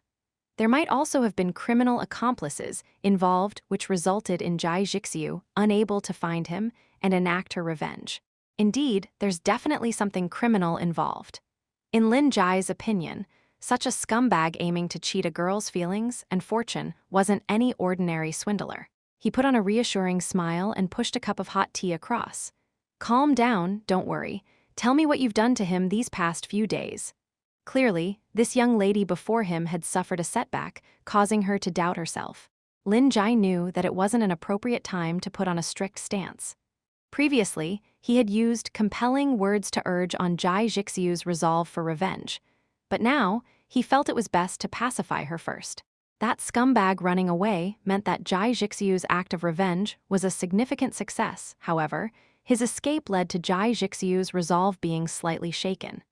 Still, this wasn't something too worrying. Given the power of her family, it was quite improbable for the scumbag to thoroughly disappear, and the current situation was merely temporary. Now, Jai Jixiu seemed to be clutching at straws by coming to seek out Lin Jie for guidance. But from a different aspect, this was also a good thing. It meant she had already become reliant on Lin Jie's chicken soup. Lin Jie would be able to help stabilize this customer's mental state as long as he worked on it a little more. The strategy Lin Jie employed now was to have Jai Jixiu recall each step of her revenge plan, and from there, gradually relieve herself of the distress and regain her self-belief once more. Jai Jixiu's heart missed a beat when he noticed the bookstore owner's creased brows. Oh no, is it because of my failure? Will he choose another person instead? Anxious thoughts rapidly flooded Jai Jixiu's mind, making her feel even more panicked than when Harris had escaped. Fortunately for her, Lin Jie's smile returned soon after, and he had poured her a cup of tea just like the previous time. She heaved a silent sigh of relief. Phew, hopefully this means forgiveness and approval. He's probably asking for a report on my actions and wants me to self-reflect. Jai Jixiu accepted the cup of tea. Gazing into the brown liquid, she uttered, "I fought with him continuously for 2 days. Although he had a huge superiority, I too became much stronger after receiving your guidance and beat him into a continuous retreat. Yesterday, after paying a huge price and a ruthless assault of more than 5 hours, I managed to successfully destroy his headquarters. However, it was only then that I realized he had abandoned his comrades and fled alone because he was aware he wasn't my match. Now I realized that I had grossly underestimated him. Things developing so smoothly was basically a warning that something is wrong. She raised her head in remorse. I'm sorry, Mr. Lin, I got complacent. No, it's all right. It isn't your fault, Lin Jie said while maintaining his smile. However, he took a sip of tea to conceal the slight twitch on his lips. Why does it feel like something is off? Ha. But it said that love is like business and business is a battlefield. So by simple substitution, love is a battlefield. This young miss is used to using business terms, so the way she expresses herself is a little strange. Ha ha ha ha ha. And didn't that Rune fellow call her boss? Looks like this young miss might be playing at being in a secret society or something like that. It's easy for children of powerful families to develop such a habit. This makes more sense. What she means is that she battled with that scumbag over 3 days, perhaps a lover's spat, in court, or maybe even a more physical and bloody process. The scumbag probably has his own accomplices, maybe a wingman or a side chick, and neglected Jai Jixiu with their help. But all of them were caught in Jai Jixiu's line of fire. However, Jai Jixiu only understood that this crafty scumbag had actually prepared an escape route for himself, sacrificing his accomplices to save his own hide. So it's like this. Lin Jie nodded and cleared his throat. I can totally understand if it's like this. Only Jai Jixiu felt a tad delighted, but she controlled her expression and asked cautiously, do you have any advice? As the two conversed, Rune stood at the side with nothing to do. Out of habit, he used the corner of his eyes to survey this bookstore. This was a professional habit of his built up over the years of being an information peddler. After becoming a hunter and joining the White Wolves, Rune had specifically helped Harris with gathering information. Although he wasn't an expert in combat, he was a true intelligence professional and even had contacts and eyes within the Truth Union. He might have surrendered to strength and adopted a modest stance, but deep down, he had his own pride. There was practically nothing in Norzen City that he didn't know. He had even gotten his hands on an intelligence report that only a small number of people knew about. Faceless black-scaled man, Wilda was currently in Norzen City. Chapter 12, where did he go? Rat Rune. That was the nickname others had for him. The sordid blood used by most in the White Wolves hunter organization originates from a ferocious, widely known dream beast, Sky Wolf. Such a moniker seemed like a huge irony within the White Wolves, but Rune was proud of it. Was there anything wrong with being a cowardly rat? To Rune, words like treacherous, cunning, and avaricious were positive connotations. Only people with such traits led longer lives. His acute sense of smell and uncanny foresight were extremely useful tools for preserving his own life. These skills were honed for years, ever since he had taken to the streets. He had switched allegiances countless times, turned traitor numerous times, and held many bargaining chips that could enable him to get out of any situation. No one could kill him, nor was anyone willing to.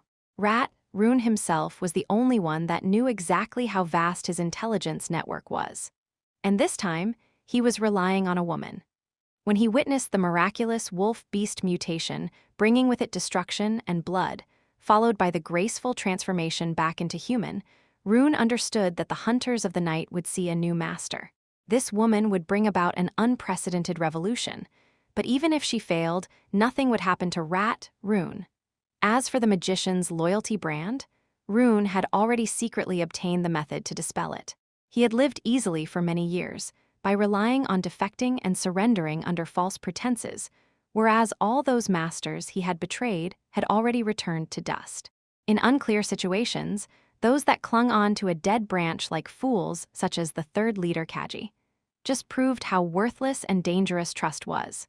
When Rune served under Harris, he too had used these tricks to have the White Wolves leader believe a notorious fellow like himself. And now, deceiving this young, affluent lady was an easy task. A rat had his own ambitions. If he could obtain the method of controlling beast mutation, he would no longer be a rat scurrying in the sewers having to depend on others. With unparalleled strength on top of the intelligence network he controlled, Rune believed that he could be a king even in broad daylight. At that time, everyone would want to be subservient towards him. Rune retracted his gaze from the surroundings and turned his sights onto the bookstore owner.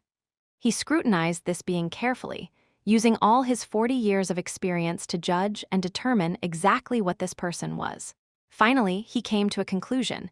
This young man was just an ordinary person. Although there was a stone gargoyle on the table, it didn't seem exceptional. It's nothing more than a decorative ornament in ordinary homes, thought Rune to himself. But his gaze fell onto Jai Jixiu. The female hunter had on a look of utter reverence, as if the one opposite her was a supreme-rank powerhouse. Rune was perplexed. Have I gotten old?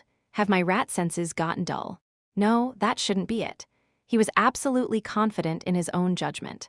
Not too long ago, he had accurately determined that Harris would make a big move. After noticing that Harris wasn't treating his subordinates too well in recent times, he quickly switched his allegiance and averted a slaughter. It proved that he was right. This time, Rune chose to believe in himself too. However, given his new master's veneration as well as his own innate tendency to be cautious, Rune decided to first observe whatever sort of priceless advice this fellow would give out to be accorded such treatment. Meanwhile, Lin Jie's thought process was simple. He wanted to help Jai Jixiu quell her impatience and let her know that the scumbag wasn't his equal. After all, she had already achieved victory, and the scumbag was afraid of her. All that needed to be done was to wait. Don't worry too much. The situation is simpler than you imagine. Your enemy isn't him but rather some other stuff. What you are afraid is fear itself so. Just wait for the time being and you will get news soon. That's it. If waiting around not doing anything could solve problems, then what's the point for having secret right tower or hunters? Rune's brow furrowed. He didn't show any emotion on his face, but his facial muscles were clenching up. Big talk, empty words, ambiguous statements. Rune was most familiar with these tricks commonly used by swindlers. He couldn't be any more certain that this bookstore only was a swindler through and through. However, what flummoxed him was the humble way in which Jai Jixiu took in that bookstore owner's words. Thank you for your guidance. I benefited greatly from the book you lent me. However, the situation isn't like most, I hope. Rune tried his hardest to calm down, but his pride as the rat made him really want to throw that man to the ground and stomp all over him. I must be getting old. How could I choose such a foolish young mistress? Damn it, how can this naive girl not see through a swindler like this? Lin Jie's expression subtly changed as he placed down his teacup and said, Sorry, there's something I've to attend to. I will be done in about 5 minutes, so please wait for a moment. Damn, I did have quite a bit of tea. Why did this young missy have to strike a conversation just as it's my usual timing for using the bathroom? As per routine, Lin Jie was reading and enjoying his tea while awaiting customers. Just as it was about to be his usual timing for using the washroom, Jai Jixiu entered the bookstore and they struck a conversation. Even though Lin Jie was able to hold it in, he felt that it wasn't necessary and it wasn't good for the body. Besides, he was sure Jai Jixiu wouldn't hold it against him. Jai Jixiu was stumped for a moment but nodded obediently after. Please go ahead. Lin Jie got up and disappeared up the stairs to the second floor.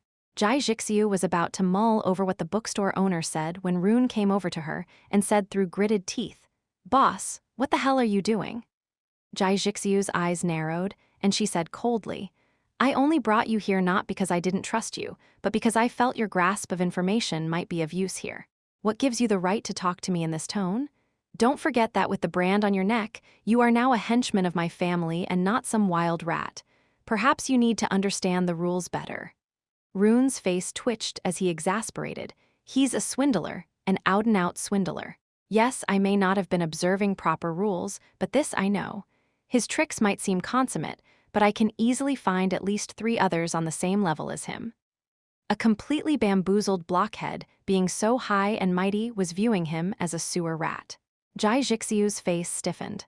Shut up, I shouldn't have brought you here. Narrow-minded people have limited perspectives indeed.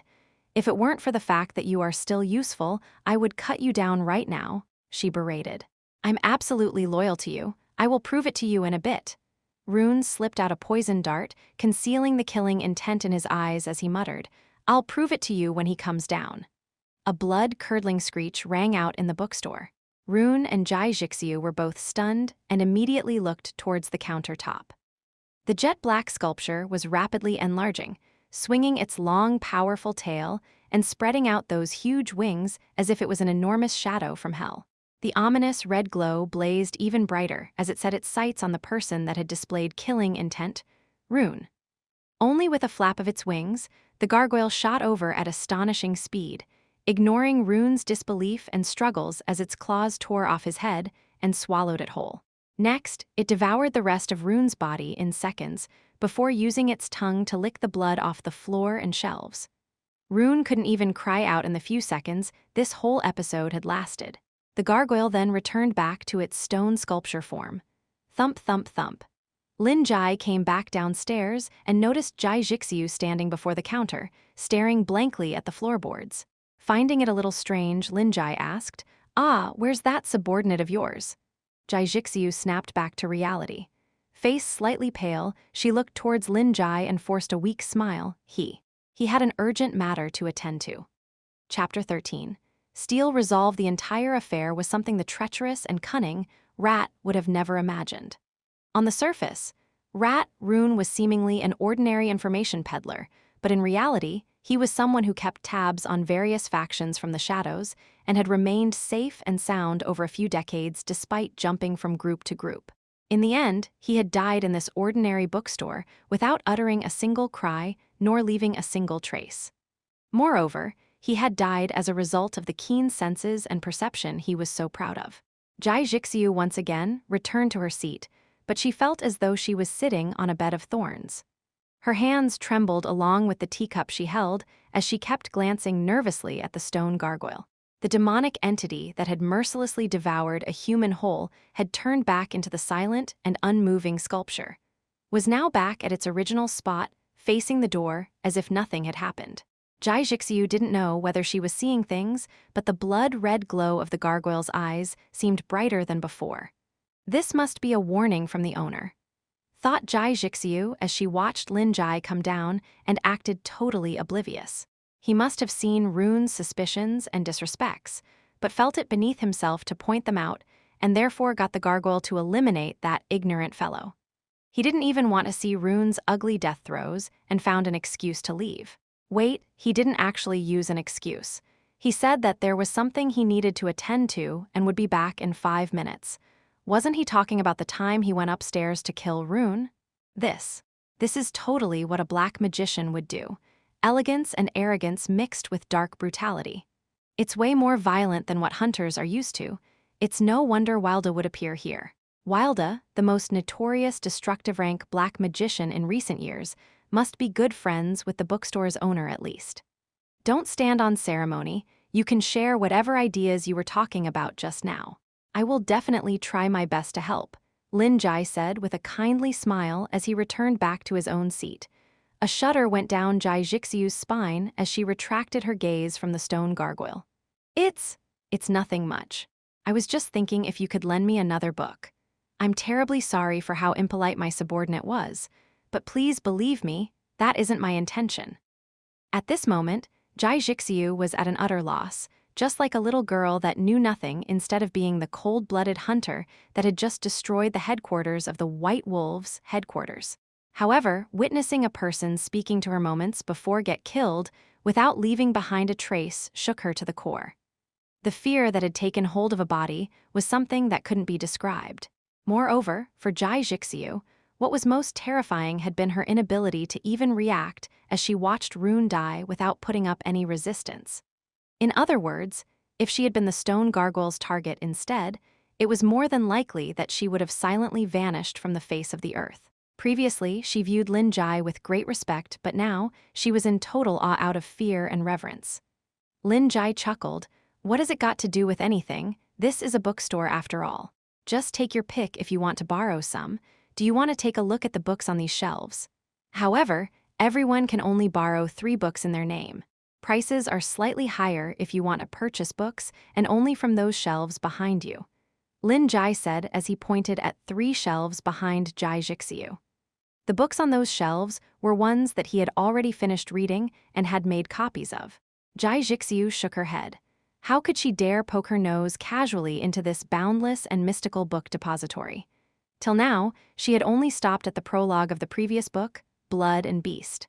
She feared that delving any deeper into that taboo knowledge might cause her to go insane. For now, she could only wait for her own ability to increase before moving on. Could you please recommend a suitable book? My willpower is really too weak. Jai Jixiu placed her hands on her knees and asked with caution. Jai Jixiu was clearly a matured, cold, and aloof lady in her 20s, but at this moment, she was acting like a pitiful kitty trying to gain her owner's favor. Lin Jie found the way she acted baffling. Why does it seem as though she has just run into a tiger in the 5 minutes I was away? She's even speaking softer than before. She must have suffered a blow to her psyche. Lin Jie pondered for a bit. The only change that happened during this short period was her subordinate leaving abruptly to deal with an urgent matter. During the time when Lin Jie headed upstairs, he had vaguely heard what sounded like an argument. If this was the case, Lin Jie's guess was that this subordinate must have felt it inappropriate for the young mistress to visit this rundown bookstore. Therefore, he must have advised the young mistress to stay away from this swindler, but Jai Jixiu must have objected due to the trust Lin Jie had built up. In the end, the two parted on a bad note, and this subordinate had probably returned to report the young mistress' misdeeds to the family. It makes sense. It's probably this sort of temperament that allowed the young miss to encounter scumbags. Since this is the case, I do have a book which I can recommend to you. Lin Jie got up and scoured the shelf before pulling out a book. He patted away the dust on it, then turned around and said with a kindly smile, "Oh, by the way, that subordinate of yours seems a little mistaken. Words like absolute loyalty are better shown through actions rather than words." Jai Jixiu felt her heart shudder as she recalled what had just happened. Sigils passed down from ancient times amongst white magicians, especially this loyalty brand, was very popular amongst the upper class and rich families. Of course, the way each magician drew a sigil was different, and only the person who created a sigil would know how to dispel it.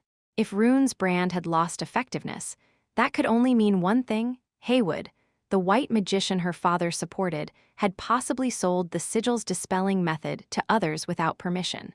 Lin Jie pushed the book across the counter and said, "Others might go through hell, and you would never be able to know what others are thinking. Am I not right? There aren't any methods that can completely lay a person's heart bare in front of your eyes. The only thing that you can believe and rely on is yourself. Therefore, strive. Nobody can defeat you when you become as strong as steel." Jai Jixiu received the book with both hands, staring at the cover and muttering, "Steel." Only Lin Jie smiled and nodded approvingly. Yes, the book was how steel was tempered.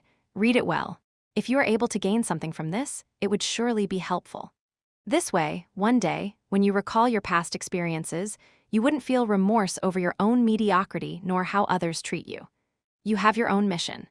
When Jai Jixiu left the bookstore and stood absent-mindedly in the rain, the bookstore owner's words still echoed continuously in her mind. She glanced at the book in her hand, steel resolving slowly turned the cover page. At that instant, an unknown power made her feel as if everything around her had become clear. Chapter 14, Uncle My Ass. Raindrops lengthened into fine white lines, revealing their trajectory before becoming separate droplets in Jai Jixiu's field of vision. A strong gale blew past, sweeping along the many sounds that took shape in her mind. Dark clouds in the sky appeared to converge as she heard the rustling of leaves, swaying power lines, people running, water flowing, breaths, heartbeats, blood, spirit, ether. Jai Jixiu felt as if her soul had been extracted, yet it wasn't completely severed from her own body. Her soul wasn't like a soul. It started to extend, just like a giant octopus stretching its tentacles into the sky in all directions and coming into contact with everything in its surroundings. Jai Jixiu was first bewildered, then she became aware of her current circumstances. She instinctively glanced in the direction of the bookstore, and she seemed to see fog and nothing much else. Through the transom windows on the door, she saw Lin Jie skimming through the shelves as carefully as ever. Jai Jixiu's gaze shifted to the stone gargoyle and saw close to 1,000 souls of varying levels of putrefaction clumped tightly together above it, howling in grief with outstretched hands, as if trying to grab something in front of them. Amongst them was a rather conspicuous and intact soul wailing in misery, the recently deceased Rat Rune. Jai Jixiu didn't see the loyal sigil branded anywhere on his soul. Haywood's sigil was really dispelled. The moment this notion popped up, those invisible floating tentacles had already hurtled over rapidly and were constricting Rune's soul that was already assimilated with the stone gargoyle Jai Jixiu. Suddenly felt a sharp pain in her mind, as if she had taken a hammer blow to the head. Oog, Jai Jixiu groaned, steadying herself after taking half a step backwards.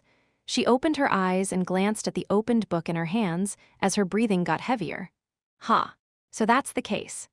The hunter sensed that her recently transformed soul, the huge, formless soul floating around her like an octopus, was unable to leave her surroundings for the time being. And the countless tentacles of this soul was currently wrapped around a frightened soul, Rune. His eyes widened as if wanting to speak, but his mouth was tightly smothered by those invisible tentacles, an inextinguishable iron resolve used to strengthen the spirit.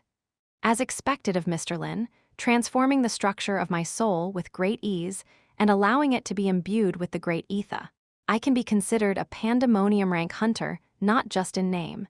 In beast transformation state, it might even be possible to reach destructive rank. Jai Jixiu muttered to herself as wiped away a trickle of blood that had flowed out of her nose. Her iron-gray eyes shone as she chuckled. Being supported this way isn't too bad either. All of it had been accorded to her by Mr. Lin. Perhaps she might already be long dead if this bookstore hadn't opened its doors to her at the time where she was being pursued by her ex-comrades. It wasn't wrong to say that Mr. Lin had given her a second lease of life. Jai Jixiu's heart pulsated rapidly as she stood in the pouring rain. Finally, she bowed in the direction of the bookstore, silently expressing her allegiance and loyalty. This was a show of reverence to a strong being as well as the etiquette of willingness to become a subordinate. In Jin Jixiu's eyes, Lin Jie had imparted so much to her, made her stronger, and had even removed a traitor. On top of that, he hadn't asked for a single thing in return till now. Therefore, it was most probable that he wanted to cultivate Jai Jixiu's strength to change the hunter's social hierarchy.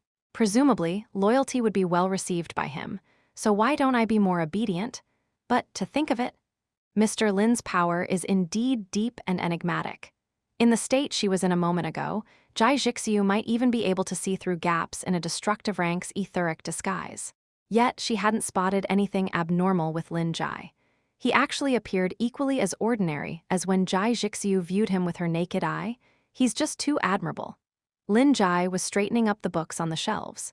From the corner of his eye, he noticed Jai Jixiu outside and her action of wiping away her nosebleed, followed by her bow in this direction. Lips twitching slightly, Lin Jie temporarily stopped in his tracks, feeling a little weird as he watched her disappear into the distance. Hey, this lass wouldn't have a tendency to be easily infatuated, would she?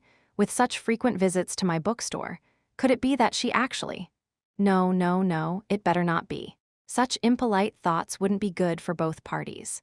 Lin Jie shook his head vigorously and completely got rid of that passing thought. Once again returning to his own seat, Lin Jie casually picked a random book and continued to while away time.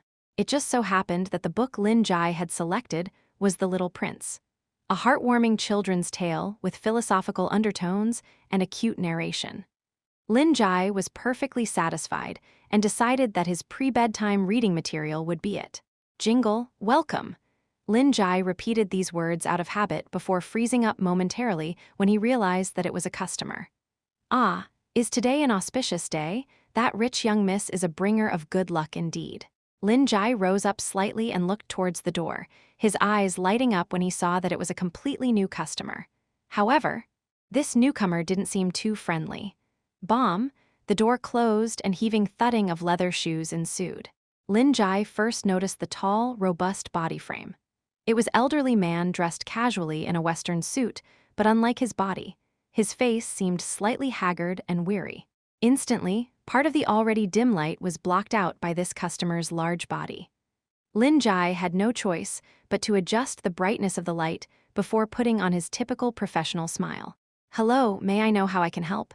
You are able to read, borrow, and purchase books here. Illuminated by the warm lights, that body built like a tank reminded Lin Jie of Schwarzenegger, but the head full of white hair showed his age. His sharp, weary eyes wandered all over the place, as if he was a resting lion inspecting his own territory. Lin Jie found it difficult to discern this customer's age right off the bat. Then, Uncle it is. I can't go wrong by calling him an uncle. Only after scanning the entire bookstore once, this uncle's gaze fell onto the stone gargoyle on the counter. Eyes narrowing, he knocked on the table and spoke. Are you the owner of this bookstore? Aye, uncle, that's right, nodded Lin Jie. Joseph was stunned for a moment before squeezing out a word through gashed teeth. Uncle, uncle, my ass. If it had been some young knight addressing him this way, Joseph swore he would bash in that fellow's skull. His chest heaved heavily multiple times, but he swallowed his anger when he remembered that it was just an ordinary person before him. Slam, Joseph slapped his palms on the countertop and eyed Lin Jie carefully. Is this stone gargoyle yours? Chapter 15. Truly good friends former Great Radiant Knight, Joseph had come to investigate the suspicious bookstore on 23rd Avenue, where black-scaled faceless man, Wilda had spent an hour in. Joseph had already gone through the information regarding this bookstore before coming over. The intelligence report submitted was very detailed and thorough, as the matter concerned a destructive-grade black magician. The background of this bookstore was spotless. The owner, Lin Jie, was an out-of-towner from the Northern Highlands who set up his bookstore here 3 years ago. By a stroke of luck, Lin Jie's extensive and valuable collection of books caught the favor of the Ash Chamber of Commerce's vice president, and he was able to officially operate as a licensed business with their support. These were all publicly recorded information within the Ash Chamber of Commerce's internal department. The obsession with cleanliness druids had, and the Ash Chamber of Commerce's reputation were two things that were undoubtedly credible, and it seemed as if it was the truth indeed. The young man, as well as every corner of the bookstore, didn't cause even the slightest disturbance to the ether. To a person of Joseph's level, the flow of ether within the city of Norzen was very distinct and impossible to deceive. Joseph came to the conclusion that the young man probably didn't know anything, and there wouldn't be a need to spend too much effort interrogating him. Moreover, it was highly unlikely that Wilda would share his own personal information with this young owner, so it just felt like a waste of time. Joseph had made countless mistakes like this back in the day, but now, he was experienced enough to know how best to prevent them. Joseph had fully grasped the situation, and the only anomaly was this stone gargoyle. Besides buying or borrowing books, Wilda took an hour to leave a stone gargoyle here. There has to be a purpose. Could this be a coordinate? Joseph fixed his pressuring gaze on Lin Jie and tried to determine whether the owner was lying. Is this stone gargoyle yours? Upon hearing what was said, Lin Jie turned towards the stone gargoyle and shook his head in puzzlement. It's a souvenir given to me by a customer. Has this uncle taken a fancy to this art piece and wishes to purchase it? Ah, that won't do. This souvenir given to me by old Will is of great significance. While Lin Jie pondered how best to decline, Joseph's eyes caught sight of the register book on the countertop that had yet to be kept away and spotted a familiar name. Frank Wilda, he's your customer, am I right? Asked Joseph. Naturally, Lin Jie didn't notice anything amiss, nor did it cross his mind that someone could spot such tiny words on the corner of his register with just a single glance under this dim lighting. Moreover, Joseph had mentioned Wilda's full name. Thus, Lin Jie became aware that this person knew old Will. Yes, Lin Jie nodded as he became more wary and wondered if this uncle was an enemy of old Will. Why does it seem like he came in wanting to seek vengeance? Joseph's brows furrowed. Why would Wilda give an ordinary person a stone gargoyle of this level? This is definitely an archetypal stone gargoyle created by a black magician. It possesses extraordinary strength, at least a pandemonium rank. It might even be capable of posing a certain degree of threat towards Joseph, breaking skin or causing him to bleed. Moreover, he divulged his real name. No, wait a moment, perhaps revealing his name was intentional? The initial speculation was that the bookstore was a secret base for black magicians, but now that the bookstore owner was affirmed to be an ordinary person, the conjecture no longer held. But if they were to treat the gargoyle as some sort of secret signal, then this place was just a location for black magicians to connect. Noticing the uncle before him was in deep thought, Lin Jie now felt as if this person hadn't come with a vendetta. Logically speaking, wouldn't the process of carrying out a vendetta begin with intimidation and threats, followed by an interrogation of old Will's whereabouts and recent activities before finally silencing me after I have talked. It totally doesn't seem like it now. He merely asked a couple of irrelevant questions before mulling over it on his own. Can this even be called a vendetta? Lin Jie had to change his thinking approach. Maybe this uncle was old Will's friend. While this uncle seemed uncongenial at first glance, Lin Jie could tell that he wasn't a bad person given his many years of experience at observing people. The uncle might have entered in an overbearing manner, but he had been careful with his actions and movements in order to not damage anything in the bookstore. He hadn't kicked down the door, nor smashed the counter, even though he could probably have done so with ease. With this line of thought, it appeared that this uncle was actually a careful and gentle person. Thus, Lin Jie cleared his throat and asked, "Are you by any chance Mr. Wilde's friend?" Joseph was pulled back to reality and revealed an odd smile. "Friend, you could say that we go way back. 2 years ago, we had a disagreement and parted on bad terms. It was only recently that I received information about him." Indeed, thought Lin Jie to himself, 2 years ago. Wasn't that when old Will first came to the bookstore? A disagreement with a good friend. No wonder he was in such low spirits. Old Will hasn't had it easy. Living alone in this huge city, having relatives turn their back on him, and having a disagreement with a good friend. But now, this uncle has probably decided to take the initiative and reconcile with old Will. How great. So that's why. It's no wonder you were able to recognize Mr. Wilde's item instantly. You guys must have been close. Joseph replied casually as he continued to pry on the sly. Indeed, we knew each other well. You could even say that we were bosom pals. I've never stopped looking for him these past few years. Only itching to chop off Wilde's head and ground his body to pieces would be a more honest description of the relationship that Joseph had with Wilde. This had been nearly accomplished 2 years ago, but Wilde had used some unknown method to avoid death. Lin Jie was touched by the deep friendship the two old men shared. "It's certainly an enviable friendship that you two have. Unfortunately, I don't have Mr. Wilde's address. As if you know anything about us." Joseph's lips curled. He had unknowingly started chatting with the bookstore's owner. This fellow's memory is going to be wiped away after I'm done anyway. It wouldn't hurt to have a little talk with him. "Mr. Wilde borrowed a book a few days ago and probably won't return for quite a while. You might not get the chance to see him that soon. Perhaps you would like to have a seat and rest for a bit." Joseph looked up and found himself facing the young man's warm, kind smile. There was even a hot cup of tea prepared for him. Or perhaps have a book to read. Chapter 16, Children's Bedtime Story Rest? Do I look that useless? Joseph scoffed. However, his knight Justice Sigil hadn't sensed any evil intentions from this bookstore owner, thus giving the old knight a better impression of this young man. Joseph's indifference even started to thaw, and unknowingly, he felt a rare inclination to chat with this bookstore owner that spoke to him casually and as an equal. Perhaps after he became a great radiant knight, it had been far too long since anyone dared speak to him so casually. Since the bookstore owner was an ordinary person oblivious to the facts, Joseph didn't need to put on the airs of a superior or senior. Lin Jie shook his head and replied sincerely, "Of course not, it's just. Such recent gloomy weather would affect one's joints. Are you having trouble sleeping?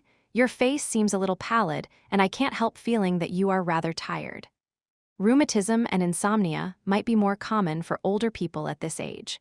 Moreover, Lin Jie had noticed that Joseph's right hand was a tad jarring.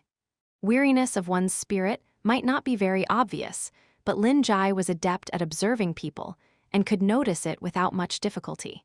"May I assume it's because you spent a lot of effort in trying to find Mr. Wilde?" Lin Jie sighed with lament. "I'm really glad that you guys have such a great friendship." Joseph's mechanical right hand, that was covered with a layer of synthetic skin, twitched as doubt crept into his eyes. How did this owner? No, it should be a coincidence. But why do the words joints, sleep, and Wilde put together seem significant, as if he's pointing out something? And him saying great friendship seems somewhat peculiar. Still, it had been Joseph who said he was bosom pals with Wilde in the first place. With a slightly complicated expression, Joseph said, "I'm not that sort of old person whose joints would ache when it rains. I'm also not tired because of this. Also, a book is unnecessary. I didn't bring any money." Lin Jie pulled a stool over and sat down as he watched Joseph ramble on. Deep down, Lin Jie was shaking his head. He knew right away that Joseph might seem coarse on the outside, but warm and tender on the inside. Lin Jie pushed the cup of hot tea towards Joseph and said, "There aren't any charges for reading a book at my store, but it's only limited to the section behind me. Have some tea to warm yourself up first. I can help pass on the message to Mr. Wilde that you are looking for him." Joseph took a sip but was unaccustomed to the taste of these tea leaves. Frowning, he shook his head. "There's no need. I'll leave after resting for a bit." At the moment he frowned, the dull pain in his head started to throb once again. Damn it, it's getting more frequent. Joseph endured it, shifting the stool beneath him slightly. As his seating angle and attention shifted, he caught sight of the book Lin Jie had placed at the side. Joseph's eyes suddenly narrowed. Seed of the Abyss? It just so happens that I'm reading this really relaxing children's story. It's really soothing for the soul. Perhaps you might want to try it out. I feel that reading it before bedtime really helps to relieve stress. Lin Jie casually continued the conversation. According to his literature and language teacher back in senior high, the tougher-looking a guy was, the more likely he was a gentle girl at heart. Lin Jie firmly believed this without a doubt. The person before him right now was a sensitive and gentle being who constantly clung on to that friendship. Therefore, Lin Jie was 90% certain that this old man belonged to such a category. Children's story? Joseph made a sound that was between a scoff and laugh. Those funny and childish things. Young man, you aren't a kid anymore. Why do you like reading such books? Well, it's the best children's tale I have ever read, and it's the only copy in Norsen. Lin Jie regretfully withdrew his hand that held the little prince. A pity, Joseph pursed his lips and pointed at the book in Lin Jie's hand. You mean this book? A children's tale? Are you sure? What kind of children's tale is named Seed of the Abyss? Is this a children's tale for wild beasts of the dream realm? Lin Jie nodded with slight bafflement. Of course, it's a really good children's book, an absolute classic. Joseph couldn't help suspect something was wrong, but he hadn't sensed any changes to the flow of ether yet. However, he now had an urge to find out why a children's tale would have such a title. Hand it over. Finally, Joseph expressionlessly stuck out his hand and leaned in. I'll just take a casual look. Consider it fulfilling your wish. Lin Jie smiled knowingly as he handed the book over. Joseph pretended to casually browse the cover and title, Seed of the Abyss.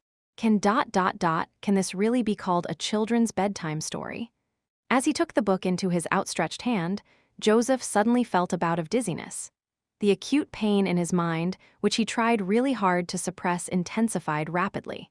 Shadows clouded his vision, and a soft muttering rang out in his ears. A strange sensation started from the bottom of his spine, before seemingly engulfing his entire soul and sweeping away the pain. Joseph started to lose his balance. This relentless sensation was just too familiar. Demon Sword Candela, why does it seem to be resonating with something? Why at this time? Wait a moment, did this fellow mean this when he said bedtime? Could this be a trap? The bookstore owner's voice faded into the distance as Joseph lost consciousness at this moment and crashed to the ground. Hey, uncle. Uncle, are you all right? Hey. Are you okay? Lin Jie's expression changed as he flipped himself over the counter rapidly and went to support the uncle. Don't tell me. He's gotten a stroke? This uncle is a little advanced in age, but his physique still seems healthy and unlike a person. But he is elderly after all. I've got to save him first. However, after using up all his strength to lay Joseph on the floor, Lin Jie realized that this uncle's breathing and heartbeat were both stable. It didn't seem like any strange ailment, but more like a peaceful sleep. He's fine. Only slightly doubtful, Lin Jie reached out to Joseph's wrist and used his fingers to read the pulse. As a folklore studies scholar, it was normal for Lin Jie to know some basic pulse reading skills. Lin Jie frowned and put down Joseph's wrist. Uncle, you are really fit. This pulse is even stronger than mine during my prime, lamented Lin Jie. But why would you suddenly faint? It shouldn't be anything to do with this book, right? In this world, people wouldn't just faint upon seeing the little prince, even if it was the last thing he did before fainting was taking the book, thought Lin Jie to himself. It's definitely unrelated. This is The Little Prince, a soothing children's bedtime story that soothes the heart after finishing it, and not something that induces a heart attack. But as this uncle had fainted, Lin Jie could only sigh and temporarily help him rest comfortably. He would probe more when the uncle awakens. Chapter 17. Butcher in the rainy night. Lin Jie remembered he had a spare foldable deckchair in his basement. It was narrow and not suitable for prolonged periods of sleep, but it could be used for a short rest. Lin Jie immediately went downstairs to bring the deckchair up. He had a habit of cleaning his basement every once in a while, so the deckchair wasn't dirty and he could use it right away. I knew he would be heavy, but I never expected him to be this heavy. Lin Jie muttered, realizing his mistake after failing 3 attempts to lift up Joseph by his armpits. He's like a 2-meter tall grizzly bear covered completely in muscles. The difference in height hadn't been that obvious when Lin Jie was seated on his high stool at the counter while Joseph remained standing. But now, Lin Jie really felt as if he was grappling with a large beast. Joseph was at least 2 meters tall and had a body that was thoroughly encased in rippled muscles. Those fists of his were the size of sandbags, and Lin Jie was certain that a single punch from them could pulverize a person's head. He has such a terrifying physique, even though his hair has already turned white. Shouldn't an ordinary elderly person be frail and skinny like Old Will? Lin Jie wondered as he watched Joseph lying motionlessly on the ground. What do? I can't just leave him there. If a customer comes in, I can probably try asking for help to move him together. But how could there be any other customers in this horrendous weather? Never mind. I'm really very sorry, but I'm left with no choice. I hope you can forgive me. Lin Jie apologized sincerely. Next, he reached out and grabbed the scruff of Joseph's suit, huffing and puffing as he slowly dragged the heavy body up and onto the deckchair.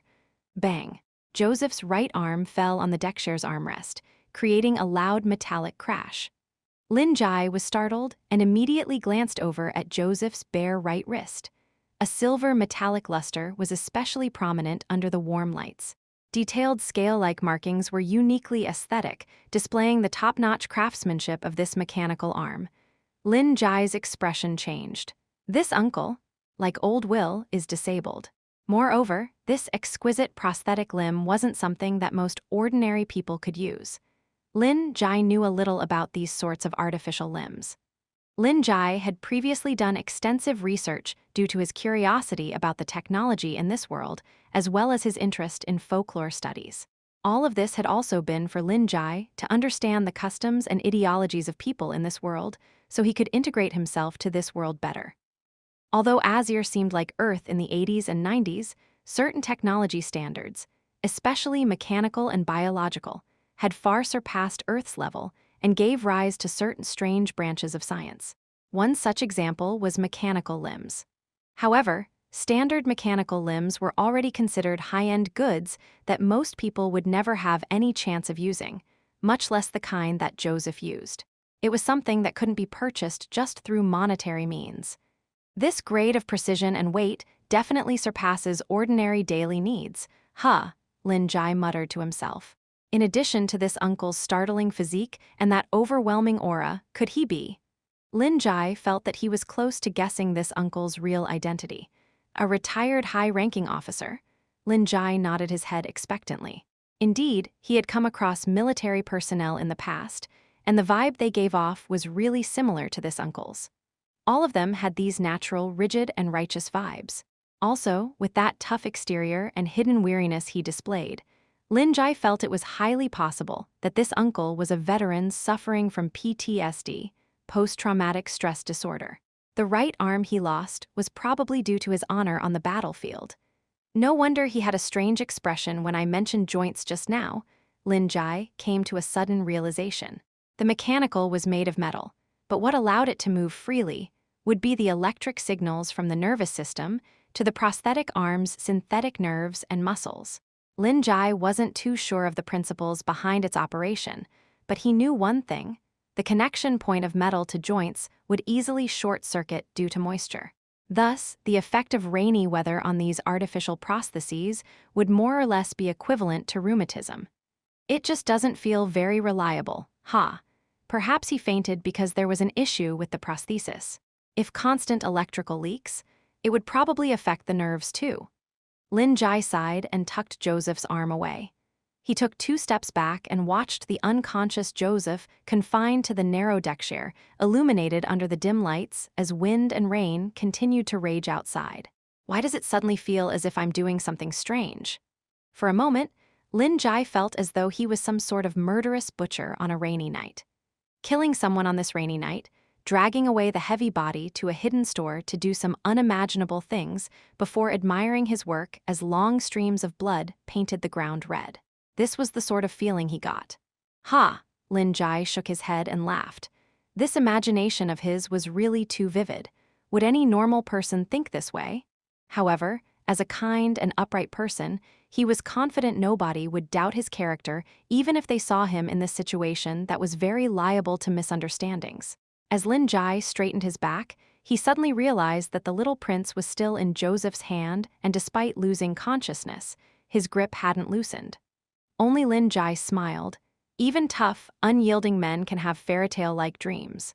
Have a good rest. Thunk, Lin Jie jumped when he heard a faint noise from outside the bookstore, which sounded like something had dropped to ground. Slightly startled, he turned around. What seemed like a hazy silhouette of a man flitted across the windows quickly, as if it was trying to get away as quickly as possible. Is someone there? Lin Jie frowned and called out. He walked to the door and opened it, but there was no one outside. All he saw was a black cat scampering away in the rain. Moments later, it had disappeared from view. What? It's just a cat, huh? Lin Jie waved to the cat and chuckled. Hurry on home. It's dangerous outside, be safe. Chapter 18, No Other Choice, damn it. God damn it. How could it be? Human expressions of shock and fear appeared on the black cat's face as it ran through the pouring rain. After running for a long time, the exhausted black cat suddenly tripped and tumbled a small distance. However, it got up again and continued running several more steps before darting into a small alley to hide. Ha ha, ha ha. The black cat shook off water droplets on its fur before cautiously surveying its surroundings and heaving a sigh of relief when it didn't see anyone around. The black cat went limp and sat its butt on the ground. Transformation technique, dispel. Its breathing gradually calmed down as it opened its mouth, giving rise to the slight shrill voice of a youth going through puberty. A slight etheric disturbance made the black cat's body enlarge and turn into a youth around the age of 16. Morrison Gregg, a brown-haired boy with a face full of freckles, capable of turning into a cat. Morrison was an investigation staff at Secret Right Tower's intelligence branch, currently 1 year into the job. Although he was still rather young, Gregg had exceptional talent in transformation and thus had the qualifications to undergo individual missions. However, the circumstances were different this time round. This was a lull period for Gregg, and he hadn't taken up any assignments.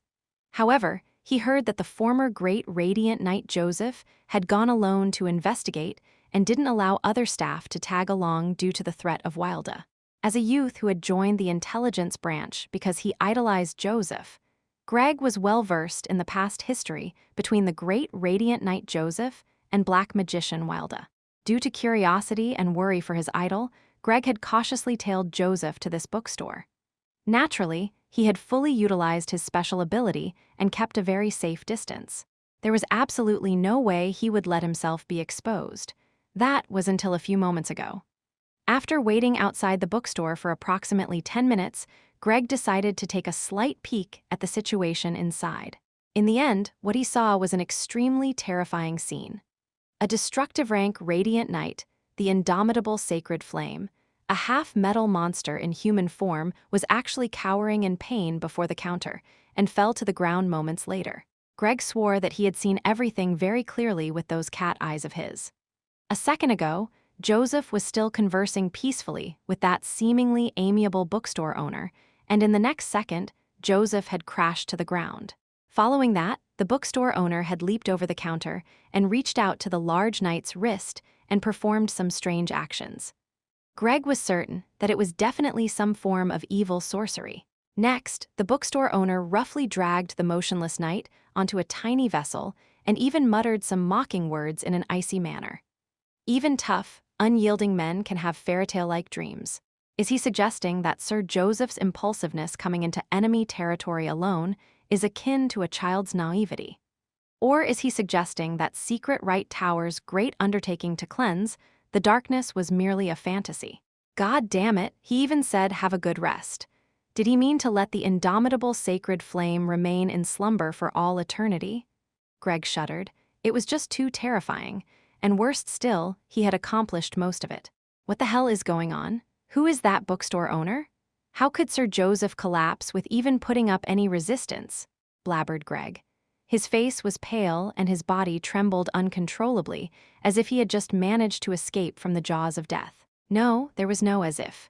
He had really just escaped from the jaws of death.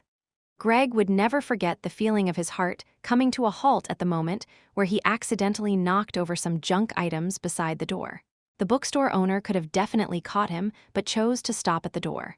However, Greg knew that the bookstore owner had seen through his disguise. It's dangerous outside? Yes, the true danger had been right before Greg's eyes. And there was only one safe way out, home. The bookstore owner had deliberately let him off so that he could return back and report the news. Perhaps it was a warning, or perhaps it was a provocation, or maybe even derision. But he was left with no other choice now. Joseph had fallen. Now, only he could pass on this information to Secret Right Tower. Morris and Greg, an investigation staff of Secret Right Tower's intelligence branch for a year, now undertook an extremely important mission. Suppressing the fear coursing through his body, he gritted his teeth and once again transformed into a black cat before shooting off in the direction of Secret Right Tower. Joseph had once again sunk into hallucinations. A vast expanse of sky and nothingness extended before him. Stars of all shapes and sizes, flickering, continuously filled the murky sky. Millions of light years away, celestial bodies were in an endless cycle of emergence and destruction as the concept of time gradually faded. In this starry expanse, countless colossal shadows floated within. Many a time, these humongous shadows would roam from this place to reality, forming a strange yet beautiful picture before Joseph's eyes as the two spaces overlapped. It was like the shock of seeing a blue whale traveling back and forth the city. But most of the time, this amazement was mostly painful. Because most of the time, it wrecked his cognition, leaving him drowning in a fear of the unknown. Moreover, Demon Sword Candela would traverse through millenniums and wail mournfully towards these starry expanse. Joseph would feel as if it was just like a child yearning for its mother. Truth be told, for Joseph, holding the Demon Sword Candela was like looking after a misbehaving child. It was very hard for Joseph to control this child's emotions, and he found it increasingly difficult to discipline it the older he got with age. But things were different this time round. Joseph had a book in his hand, a book that wasn't thick nor large. Whoosh! Pages of the book flipped rapidly, and an indescribable taboo language flitted past eyes. One who gazes at the abyss will have the abyss gaze into them and gain the recognition of the abyss. W8, damn it, a trap, arg. Joseph was roused awake by the intense pain in his mind caused by the overload of information. A slight hint of joy appeared within the demon sword's berserk state. Why is it so happy? Is it because of this book? Children's story? This is for a child indeed. Only Joseph's eyes shot wide open. He stared blankly at the unfamiliar ceiling and attempted to move, but felt unable to do so. He lowered his gaze and saw himself clutching the children's story. So it's a story for this sort of child. Uncle, you have woken up? Joseph heard a familiar young voice. He turned his head and saw that familiar smiling face. The pain in his head had already vanished.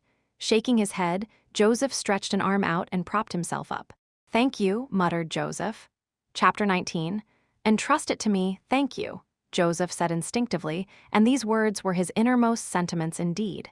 Even though his suspicions and wariness hadn't diminished, he was sincerely grateful. Joseph sat up straight, his heavy body placing immense stress on this old deck chair, causing it to produce a loud creak. Wincing, he decided he might as well stand up. The bookstore owner waved his hands dismissively and said, "It's all right, helping customers is just something I ought to do. Anyway, how are you feeling now?" Joseph moved his joints and muscles, then made a clenched fist, creating a sound akin to a bow string being drawn taut. It was as if this fist was a drawn bow full of accumulated energy that would display extremely startling power when released. He took a deep breath, his mind in a state of calm. Unlike past situations where he was tormented by delusions, his senses were exceptionally clearer. This was an unprecedented state of relaxation. There were still some remnants of Candela's sentiments: serenity, elation, comfort. Unable to control himself, a relieved smile appeared on Joseph's face. This feeling of being at his peak had finally returned after 2 years.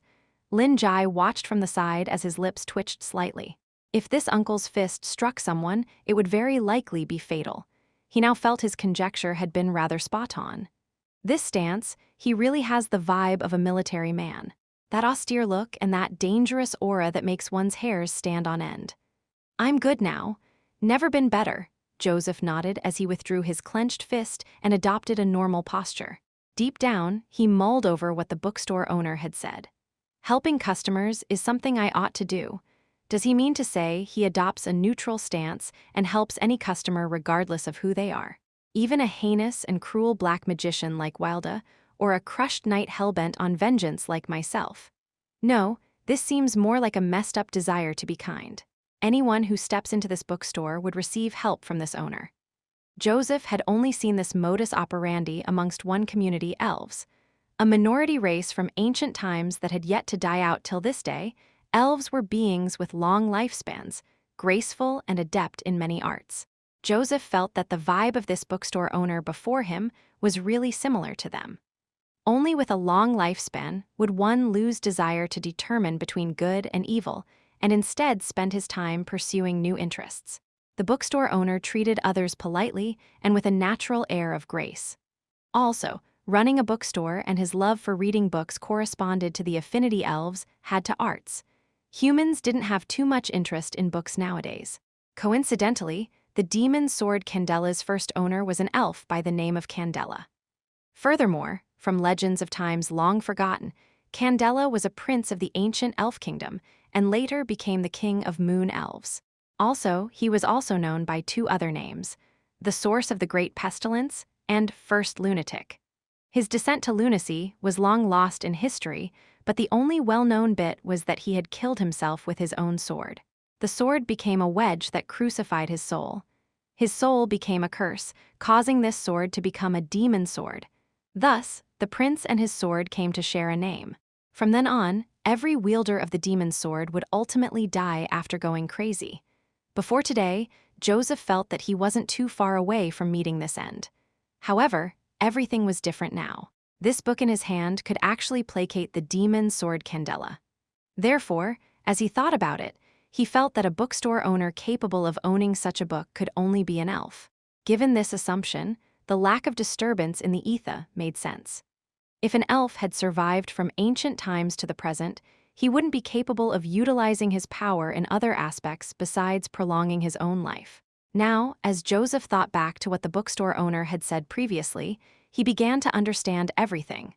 Holding up the book in his hand, Joseph looked towards the bookstore owner and muttered, "You mentioned before that this was the only copy and you liked reading it. Can this be borrowed?" Lin Jie blinked once, then chuckled. "Of course, I wouldn't have brought it out nor recommended it if it weren't the case." Clearing his throat, Lin Jie continued, "Actually, I felt that this book was very suitable for you the moment I first laid my eyes on you. Many others like you suffer great pain from inner anguish and regret, often finding yourselves lacking in strength and resolve. As a result, stuff like this as a result of doubting yourself eventually drives you crazy." Alas, Lin Jie had seen war veterans before. Oftentimes, their errors and experiences on the battlefield would eat away at them on the inside, because most of the time, even the tiniest of mistakes on the battlefield could easily cost a life. But actually, it isn't any pain that defeats them, but their frail kindness. Joseph was stunned and muttered, "Kindness?" He had met 2 previous wielders of the demon's sword, both reputable great radiant knights of Secret Right Tower. Both accomplished many great deeds and had perfect principles. But ultimately, without exception, they were corrupted by the demon's sword. In the end, their greatest regret was their lack of strength that made them unable to thoroughly control the demon's sword. Lin Jie shook his head as he took a deep, long look at Joseph, then returned back behind the counter. Folding his arms, he continued, "Kindness is a good thing, but the key word here is frail. Expectations of such people are too high because of their virtuous morals and sense of responsibility. In order to give others help and faith, such people would arm themselves to appear like nothing can knock them down, but in reality, such defenses are especially frail. Once spirit crumbles, anything can become a chink in that armor. This kindness can save others, but it is powerless to save themselves. And when you gaze long enough into the abyss will gaze back into you. There are times where you aren't needed to be an omnipotent hero, but rather, an ordinary person instead. Retreating at an appropriate juncture is a form of courage, and it shouldn't overwhelm you. Chicken soup doled out, there's no way you haven't been moved. Lin Jie put on his usual professional smile. This was a classic teacher Lin marketing technique, binding the customer and merchandise together to let him feel deserving of such an item. Joseph mulled over Lin Jie's words and felt slightly enlightened. So that's the case. Only the demon sword's corruption didn't happen overnight. Knights had impeccable ideals, yet they were eventually eroded. They had always assumed that the curse was just too powerful. But nobody expected that behind it all, it was actually the demon sword having a grip over the wielder's inner demons. We've been mistaken all this time. Damn it. But will just appeasing it work for a long time? Asked Joseph with a frown. Of course not, replied Lin Jie with a shake of the head, but it was quickly followed by a smile. But if you wish, I can help if you entrust it to me for long-term effectiveness. Hey, if this happens, wouldn't I have gotten a long-term customer who wants to resolve his emotional issues? Lin Jie thought to himself delightedly.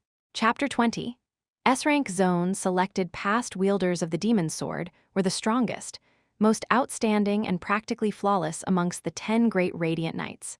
As the current wielder of the demon sword, Joseph had once been a dazzling entity just like the sun. But like a diamond, he was brittle beneath his excessive toughness. During the battle with Wilda, he lost his right arm, as well as the glowing aura around him. Even if he had continued to have supporters as always, the indomitable sacred flame had already shown flaws that wouldn't be forgot. Countless doubts and criticism flocked in from unseen places. Even if nobody dared say it outright, and many others reckoned Wilda was already dead, Joseph's self-doubt was starting to overwhelm him. In the end, Joseph chose to retire. Taking up a semi-retirement role as a section chief in the intelligence branch, Joseph became depressed, irascible, and sloppy. Perhaps his burning desire to apprehend Wilda was a result of wanting to prove himself once again. He knew how certain people would view him. The first to let himself go before the demon sword's corruption took root and hence become the demon sword wielder that lived the longest. Perhaps he is thinking of letting himself degenerate when the demon sword isn't paying attention. This way, the demon sword wouldn't be able to corrupt him. Someone had said this back then. Joseph felt that he had really fallen from grace, and at that time, he was really itching to blow up that person's head with a punch. "O sacred light above, please forgive me." He had nearly acted on it, and this was some blasphemous way of thinking. But now, perhaps he was more fortunate than other wielders of the demon sword, because, as the halo around him disappeared, and as he drifted aimlessly, it actually lessened the cracks in his spirit, which resulted in the demon sword's corruption slowing down. Therefore, in a certain sense, what this bookstore owner said was actually right. Moreover, Joseph was even more fortunate because he might have just found the demon sword's successor. When the bookstore owner had said, "Entrust it to me," Joseph had to admit that he was certainly tempted. The demon sword, Candela, wasn't necessarily a possession of Secret Right Tower, but they utilized it despite its curse, because it possessed great power.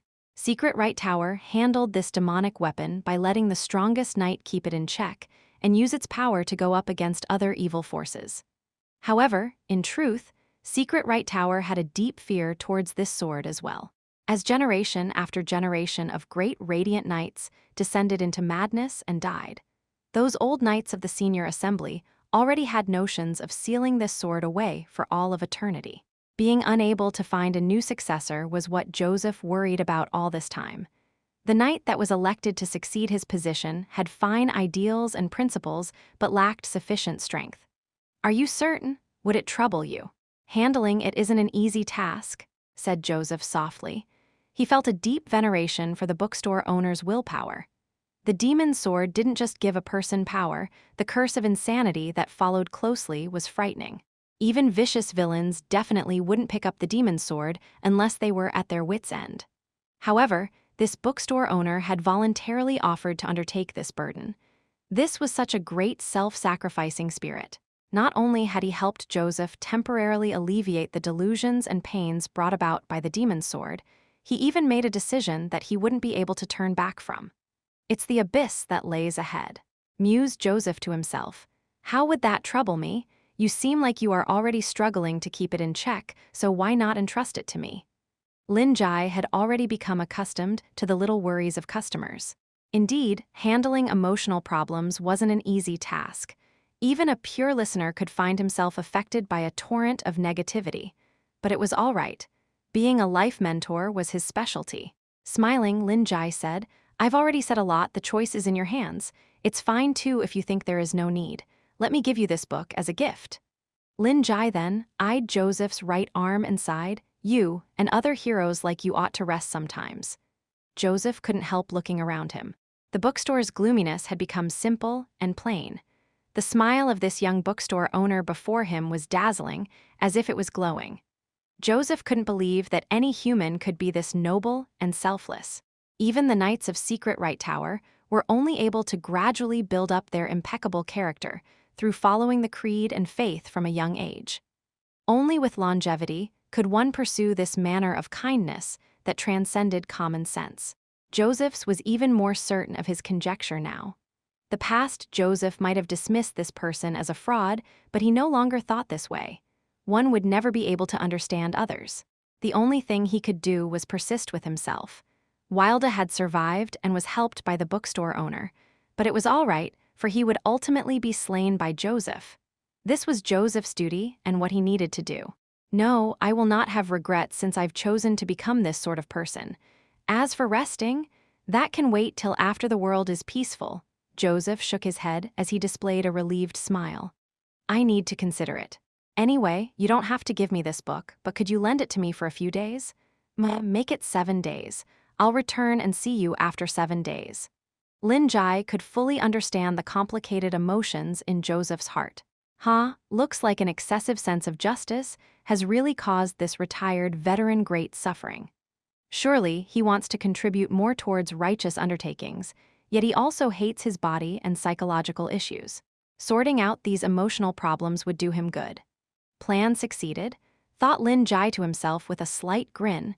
He was now 80% certain that Joseph would return after 7 days. Expertly bringing out the register, Lin Jie said, "Absolutely no problem, just fill in your particulars right here and put down a deposit. In future, you just have to write down your name and the date. If you no longer wish to borrow anymore, half the deposit will be refunded." Joseph was stunned. Is he really running a bookstore? But when he thought about it, this made for a normal guise. Thus, nodding his head, Joseph picked up the pen and signed his name. He glanced at the row with Frank Wilda and saw that there was still a loan period of a month. "Done," said Joseph as he put down the pen and looked up. Lin Jie took the register and made sure everything was in order. "All right, see you in a week." Only Joseph then picked up Seed of the Abyss and then gave the bookstore owner a formal knight's bow. Disbelief coursed through Claude as held the struggling black cat. "Are you saying he's knocked out? How is that possible?" "Gather up manpower to provide support. No, damn it, we mustn't make any rash decisions. Even teacher couldn't handle it. Acting recklessly might result in disastrous consequences," muttered Claude as he paced around on the spot, handheld receiver clenched tightly. "What about the men sent to investigate the bookstore? What's the situation now?" "Wait, what? Teacher is back." Claude was stunned as the deep, raspy voice of Joseph sounded out of the receiver. "Claude, get the investigation staff to clear 23rd Avenue and classify that bookstore as an S-rank zone. Status top secret." Chapter 21, Melissa S-rank? A PD-S abnormal, pandemonium, destructive, supreme. This is a supreme rank. Claude licked his lips and asked dryly, "Teacher, what exactly happened?" "That bookstore owner. Is there anybody else beside you?" Joseph's stern voice sounded on the other end. Yes." Claude glanced at the black cat that was already close to fainting from his tight grip. "Sorry, teacher, I was negligent." replied Claude before he gave the black cat a quick chop to the nape, knocking it unconscious. If you know that you've been negligent, then why don't you shut up and carry out your job? Should I send you to the Northern Highlands to be a potato farmer? Growled Joseph. Please, no, I'll pass on your orders right away. Claude shook his head. He knew that his teacher was pissed. But as his teacher's proud disciple, he had lots of experience dealing with this irascible old fogey. His teacher had a sharp tongue but a tender heart. While he seemed fierce and had fists that could pulverize a person's skull at any moment, in reality, he was someone who would stop and feed strays on the side of the road and would even pretend to unintentionally pet their heads. Joseph was terrifying when he got mad, but as long as his instructions were followed and things were done properly, everything would be fine. This was just a tactic Joseph employed to get things done quickly. Claude informed the investigation staff members at 23rd Avenue to withdraw at once and diverted them elsewhere. Half were asked to be on standby, while the other half were dispatched to monitor the hunter's activity.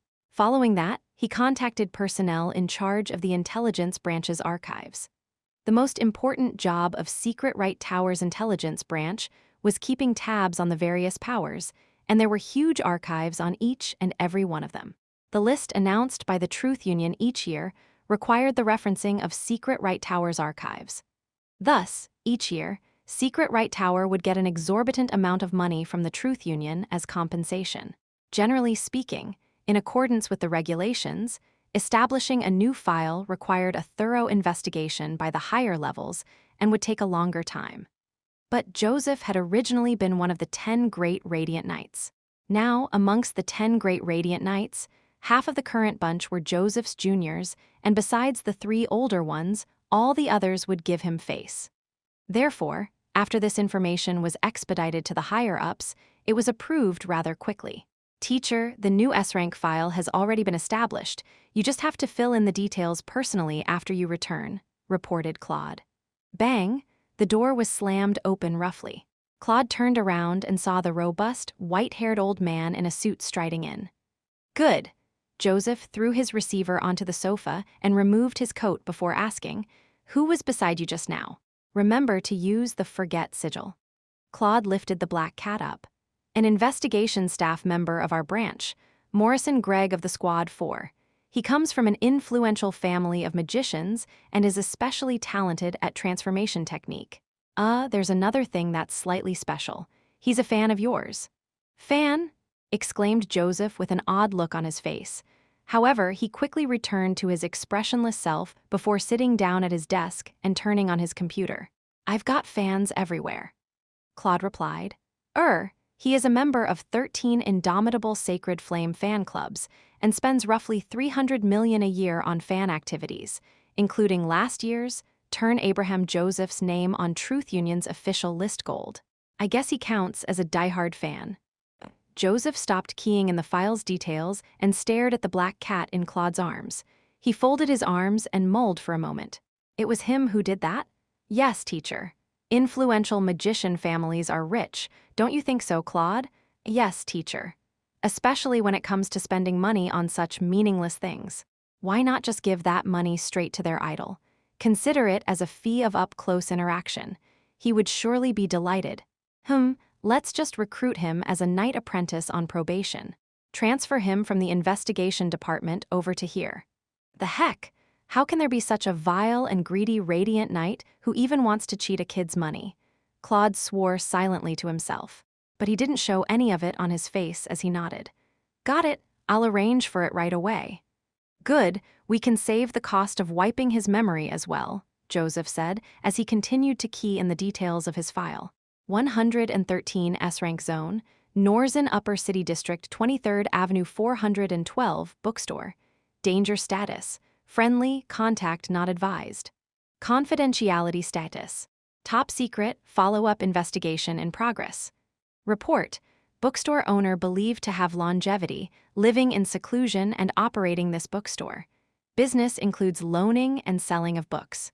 Books contain a mysterious and strong power. Joseph pressed the enter key. The contents of this classified file would be sent to the top brass of Secret Right Tower. Afterwards, this information might flow to the parties that cooperated with Secret Right Tower or people that might need this information. Something that was recorded down had no way of being truly confidential. Being labeled top secret meant that would be no more than 10 people who would know about it. What Joseph wanted to do was warn them to keep their distance from this bookstore. Even though the bookstore owner was a friendly entity, there was no guarantee nothing might happen in the future given the way he accepted all customers and his habit of lending out books. Of course, if they wanted to court disaster after seeing this file, Joseph could only wish them all the best. "I'm fine, I'm really fine. Damn it, didn't I send the file up? Are your eyeballs not working?" worried my ass. "If I were to really die, there wouldn't be anyone else left for you all to infuriate." Joseph cussed to the receiver as he changed into his sleeping clothes. "Do you understand that I'm off work now? The Truth Union recently announced the new labor law 2 months ago. I want to demand more pay if you're doing this."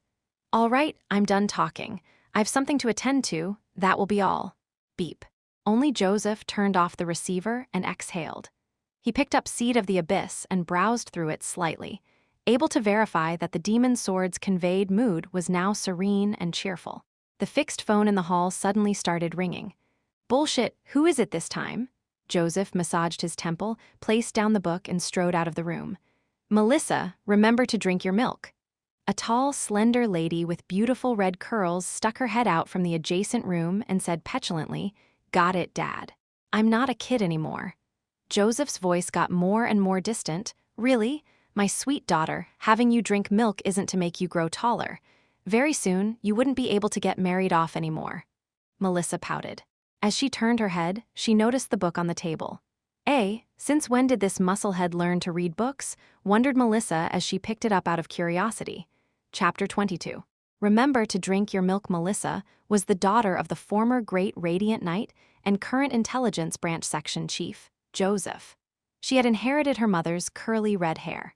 When her lustrous, sleek hair was let down, Melissa looked like a beautiful mermaid, yet when it was tied up, she could look like a valiant knight. As she was at home, Melissa was dressed very casually in a white lace blouse, a high-waisted blue skirt, black tights, and beige slippers. She was the image of an independent and vibrant young girl. Due to her mother's early passing, she had stayed together with her father in this house at the Upper City District's First Avenue. Looking at their ages, Joseph was actually old enough to be Melissa's grandfather. But when it came to knights that drew power from the Etha and made it their own, age wasn't a real measure of anything. This 16-year-old girl was an abnormal rank knight and a combat branch squad leader of Secret Right Tower. "Strange, why is he reading a book?" Melissa mumbled as she scrutinized the book suspiciously. "I've never seen him read any books, not even when he was still a great radiant knight." Melissa's brows furrowed as she racked her brains. Joseph was frequently away because of his duty, and Melissa practically stayed alone in this house. The few times she remembered her father reading was only when he was forced to. The recent labor law announcement was one such example. At that time, Joseph had spent a lot of time studying various regulations in order to find some way that benefited him the most. Beyond that, Joseph didn't even bother reading anything. Filled with curiosity, Melissa glanced at the book in her hands titled Seed of the Abyss and flipped it open. Her finger skimming through the book gradually slowed, and the look in her eyes changed as she got increasingly immersed within it. "God damn it, stop disturbing me. I may be a cripple, but that bookstore owner didn't have a single bit of etheric traces on him, yet he made me lose consciousness. Doesn't that tell you all the sort of power he possesses? All I can say is, just maintain a degree of respect and don't go courting disaster.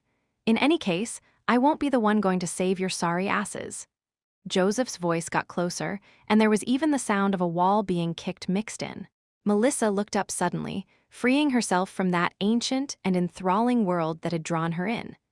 It felt as if her soul had been drawn out and returned back into her body. Melissa shook her head vigorously and quickly put down the book. She then moved back to her original position from her memory before pretending like she was returning back to her bedroom. "Melissa." Melissa nervously turned her head over. "Remember to drink your milk," reminded Joseph. Melissa put on a fake smile and nodded before returning to her room and shutting the door shut. "Phew! Melissa heaved a deep sigh as many questions popped up in her mind. Who wrote that book? Is the main character the elf prince, Candela, who later became the demon sword Candela? Why was it so exciting and realistic? Is it a biography or a novel? However, the most important point was that she hadn't finished reading it. Just a little more, and she would have seen a very exciting point. Melissa laid in bed feeling unsettled and kept mumbling to herself as she tossed and turned. Never imagined an old fogey like Dad would read this kind of book. Looks like my previous judgments of him were wrong. But from the exchange Melissa overheard, this book seemed related to an extremely confidential place. One that most people would have no way of getting any information about. Melissa laid in bed with her eyes shut. After a long time, she finally opened her eyes and got up to turn on her personal computer. What does it have to do with anything? It's merely a bookstore. At most, the owner is very powerful. If that's the case, I wouldn't go over and push my luck. She extended her hand, gathering the etha to form a key. Database key, access authority, S-rank. Etha was the bridge between reality and illusion. Melissa touched the key to the web page and opened up in a brand new interface. Before her eyes was a huge database. "Thank you, Mother," said Melissa, putting her palms together. She then started to skim through these files she had requested. Before her death, Melissa's mother was a great radiant knight and had access authorization to secret Wright Tower's database. Her account had been left to Melissa as her mother's expectations for her. This was public knowledge as well, just that Melissa had never used it before. Of course, if she were to really do something and the archives in the database were changed, the female knight Melissa would be branded as a traitor. Ah, found it, the bookstore. Melissa's eyes glowed like sparking crystals as she stared at the information on the screen. Upon staring at it for a while, she muttered, "Friendly. If that's the case, I can go check it out." Melissa made her decision and shut off the computer before her sights fell onto the cup of milk on the table. Humph! She picked up the cup and drained it in one gulp. Under the dim lighting, Wilda was taking notes with his quill pen. He removed half of his mask, revealing a sinister and completely disfigured face. The other half of his mask had already completely fused together with his flesh, becoming a part of his face. While his appearance was terrifying, the way in which he studied earnestly slightly lessened the frightening atmosphere. Placed in front of Wilda was Lin Jie's unpublished work. During this period of research, Wilda had already filled out 3 notebooks worth of notes. It really is an extensive depth of unfathomable knowledge, as expected of Mr. Lin. Wilda lamented as he put down the quill and picked up the notebook to go through his latest revision.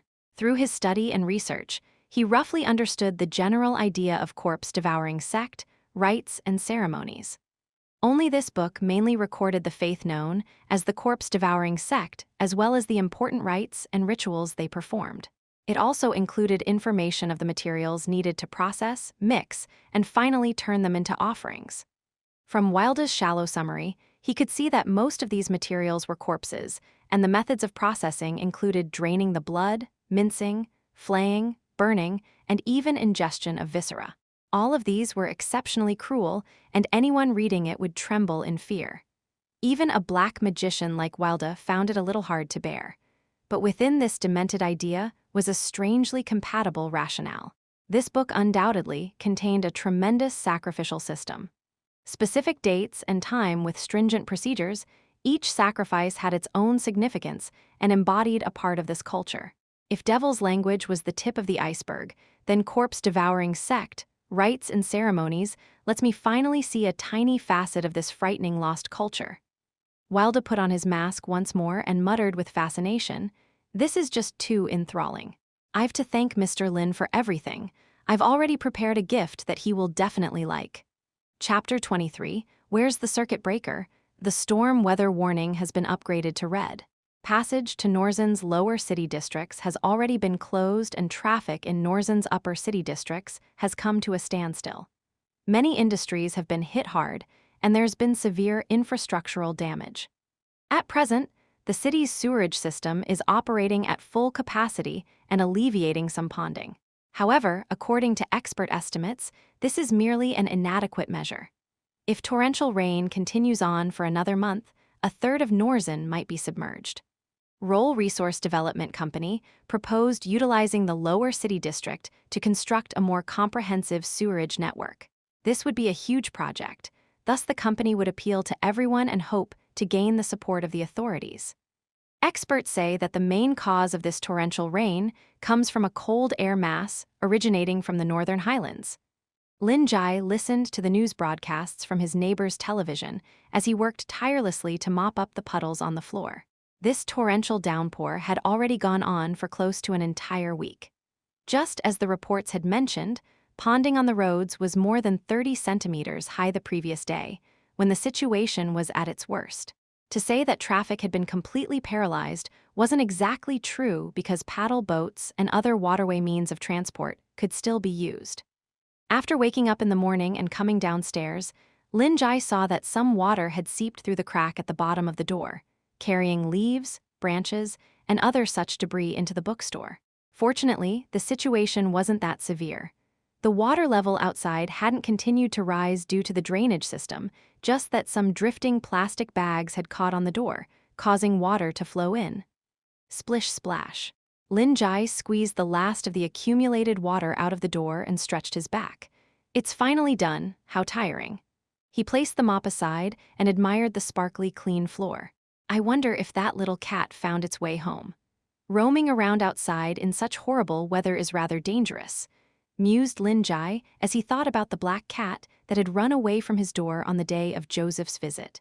The kind-natured Lin Jie couldn't help but sigh worriedly. Sounds from the television suddenly ceased. A string of curses ensued, followed by some loud banging noises. Lin Jie could imagine how agitated the next-door shop owner was right now. Lin Jie went over to the adjacent wall, cleared his throat and asked, "Hi, do you need help?" The unit next door was an audio-video store that sold discs and various digital products. But as a dealer of second-hand wares, the quality of their products could be a little lacking. Their business was similar to Lin Jie's own shabby bookstore, and it was rare to even see more than 2 customers on most days. "It's all right, thanks," the next-door owner replied as another 2 loud thuds were heard. Bam, bam, Colin Ackerman glared furiously at the television and cursed under his breath. "Fucking hell, damned television, damned rain. Oh God, can't you save me?" He inspected the television set and realized that there weren't any problems. Therefore, it was probably an issue with the circuits or power source. Colin then checked the wiring but didn't find any problem either. "It can only be a trip then," Colin thought to himself, "but my door is nearly submerged and the circuit breaker is outside." Due to the natural topography of the area, the audiovisual store had a slightly lower position compared to the bookstore. Colin frowned at the thought of having to wade through water, and he really wished he could give a piece of his mind to those people that had designed the sewerage system. "Wait a moment, maybe the fella next door could help," muttered Colin. He might have just rejected the neighbor's offer for help because he was embarrassed, but Colin knew that the fella next door was a do-gooder that would basically help anyone if it was within his power. Cough cough, are you still there?" Colin probed. The voice of the young man next door responded, "I'm here, do you need my help somewhere?" Colin nodded to himself then explained, "It's like this, you should have already heard it. I'm having some problems with my television, and I suspect the circuit breaker outside tripped. I'm a little tied up here, so could you help me have a look?" Since this fella liked helping others, having him do a little favor didn't seem like a problem. Moreover, the television had been broadcasting the news free of charge for him in the last couple of days. Naturally, Lin Jie didn't mind helping. Truth be told, he was bored and wanted to find something to do. "No problem, if it's the circuit breaker, I remember that it's..." Lin Jie prepared to step out. Suddenly, a black and fuzzy humanoid silhouette appeared through the glass window of the door. Lin Jie experienced the strange yet familiar sensation once again. "Ah, it's you? You've come." Lin Jie was slightly astonished. He never imagined that this hidden hand would appear again after just a few days. "Is something the matter? Or are you urging me to loan out more books?" The black silhouette at the door shook its head and pointed to the left. Lin Jie turned and noticed the figure was pointing at the next-door audio-visual store. Joining the dots, he came to an understanding. "You are saying that you want to help me?" The black silhouette nodded. Lin Jie smiled and felt that this hidden hand was rather cute. Previously, it didn't have an actual body and could only use wet stains to express itself. Now, though, it had taken on a shadow-like appearance. This was probably the result of loaning out all those books. It had previously said that loaning out books would benefit it. And now, it appears to lend me a hand as a show of thanks. Wasn't it already a pact from the beginning, and I'm supposed to be paying the price, yet it even came to say thanks instead? What's going on? Why does it feel like a polite child? Rejecting the offer might hurt its feelings, mulled Lin Jie to himself. Thank you then, the circuit breaker is… I can't seem to remember clearly. Lin Jie turned to the wall and raised his voice. Where's the circuit breaker? Colin replied at once. It's on the right wall near the back door of my store. Help me see if it's a trip. If it is, all you have to do is flip the switch down. Only, no problem, said Lin Jie.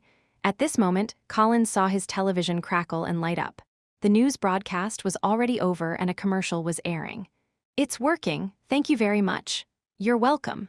Lin Jie smiled and nodded at the black silhouette. Through the glass window, the silhouette started to fade, as if it was gradually backing away through the curtain of rain. Pleased with the solved problem, Colin slumped back into his sofa and picked up his remote controller to switch through channels. While watching the changing scenes on the television, Colin's face suddenly stiffened as he broke out in cold sweat. He recalled the entire exchange with the bookshop owner next door up until the television lit up. His voice had only sounded from the same spot all this time. Chapter 24. Dreamcatcher, yet another day of helping someone. Lin Jie sighed contently as he returned to his seat behind the counter. There really weren't many kind-hearted people in society nowadays. Lin Jie knew that the next-door neighbor was actually a bum that spends the whole day lying down in front of the television doing nothing. Surely, some would wonder if there was any point in helping such a person. But when conducting oneself with integrity, one ought to consider the long term. A store's branding should be built up from the most minute of aspects. Just like how he gained his loyal customers because he was good at understanding others, offering them counsel, and becoming their friends. To him, the next-door audio-video store was an important customer source. Only with comparison would there be a deeper understanding. Just imagine if a customer of the next-door store asked, the boss of the audio-video store could say that Lin Jie was a good person. Thus, those people would have positive connotations of the neighboring bookstore owner. Perhaps, it might make them consider coming over to take a look. I hope the boss next door can understand my kind intentions and help bring me some customers. The bell on the door slightly tinkled, accompanied by the pitter-patter of rain, which became isolated once more when the door closed. Lin Jie looked up and was momentarily stunned before he flashed a slightly surprised smile. Old Will, why are you back so quickly this time? It was Wilda who had arrived. He was in a suit as before, just that he now had on a slightly longer cloak, approximately long enough to hide his arms. Lin Jie always felt Old Will had a good dress sense. His style was like an English gentleman's, and today's attire seemed to have an air of mystery.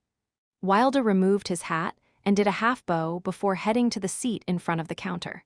Taking out the book, he said excitedly, "Thank you for your generosity. I have made great progress, and it feels as if inspiration is coursing through my entire body. I feel that I will be able to make a breakthrough before long." He felt that he was one step away from supreme rank. Even though the gulf was still huge, Wilda knew that it was no longer unattainable. All he needed was to refine the concept of his soul and find a language that belonged to himself. Lin Jie clapped and said encouragingly, "Breaking through the current stage really isn't easy. Let me congratulate you in advance. If you need help, I will do my utmost." Wilda placed the book on the table. "I'm extremely grateful, Mr. Lin. I've benefited greatly from your work, but now it is time for me to properly express my gratitude." Wilda had previously given Lin Jie a stone gargoyle, but compared to the help Lin Jie had given him, the gargoyle's value was negligible. Therefore, he wanted to give Lin Jie a present he had spent 2 years preparing. This present has also been the reason why he had laid low for the past 2 years. Only such a gift could match the goodwill he had received these past 2 years. Wilda had his own honor and principles, even though he was a merciless black wizard, and firmly believed in repaying kindness with kindness. "I was already very pleased with your previous gift. I'll really have to reconsider accepting it if you are going to present me with something precious this time, said Lin Jie as he eyed the stone statue on the table. Wilda knew that Mr. Lin was just giving him solace. Very pleased. Clearly Mr. Lin is being modest and sparing a thought for my feelings when what I gave him was clearly of little value compared to the guidance he provided.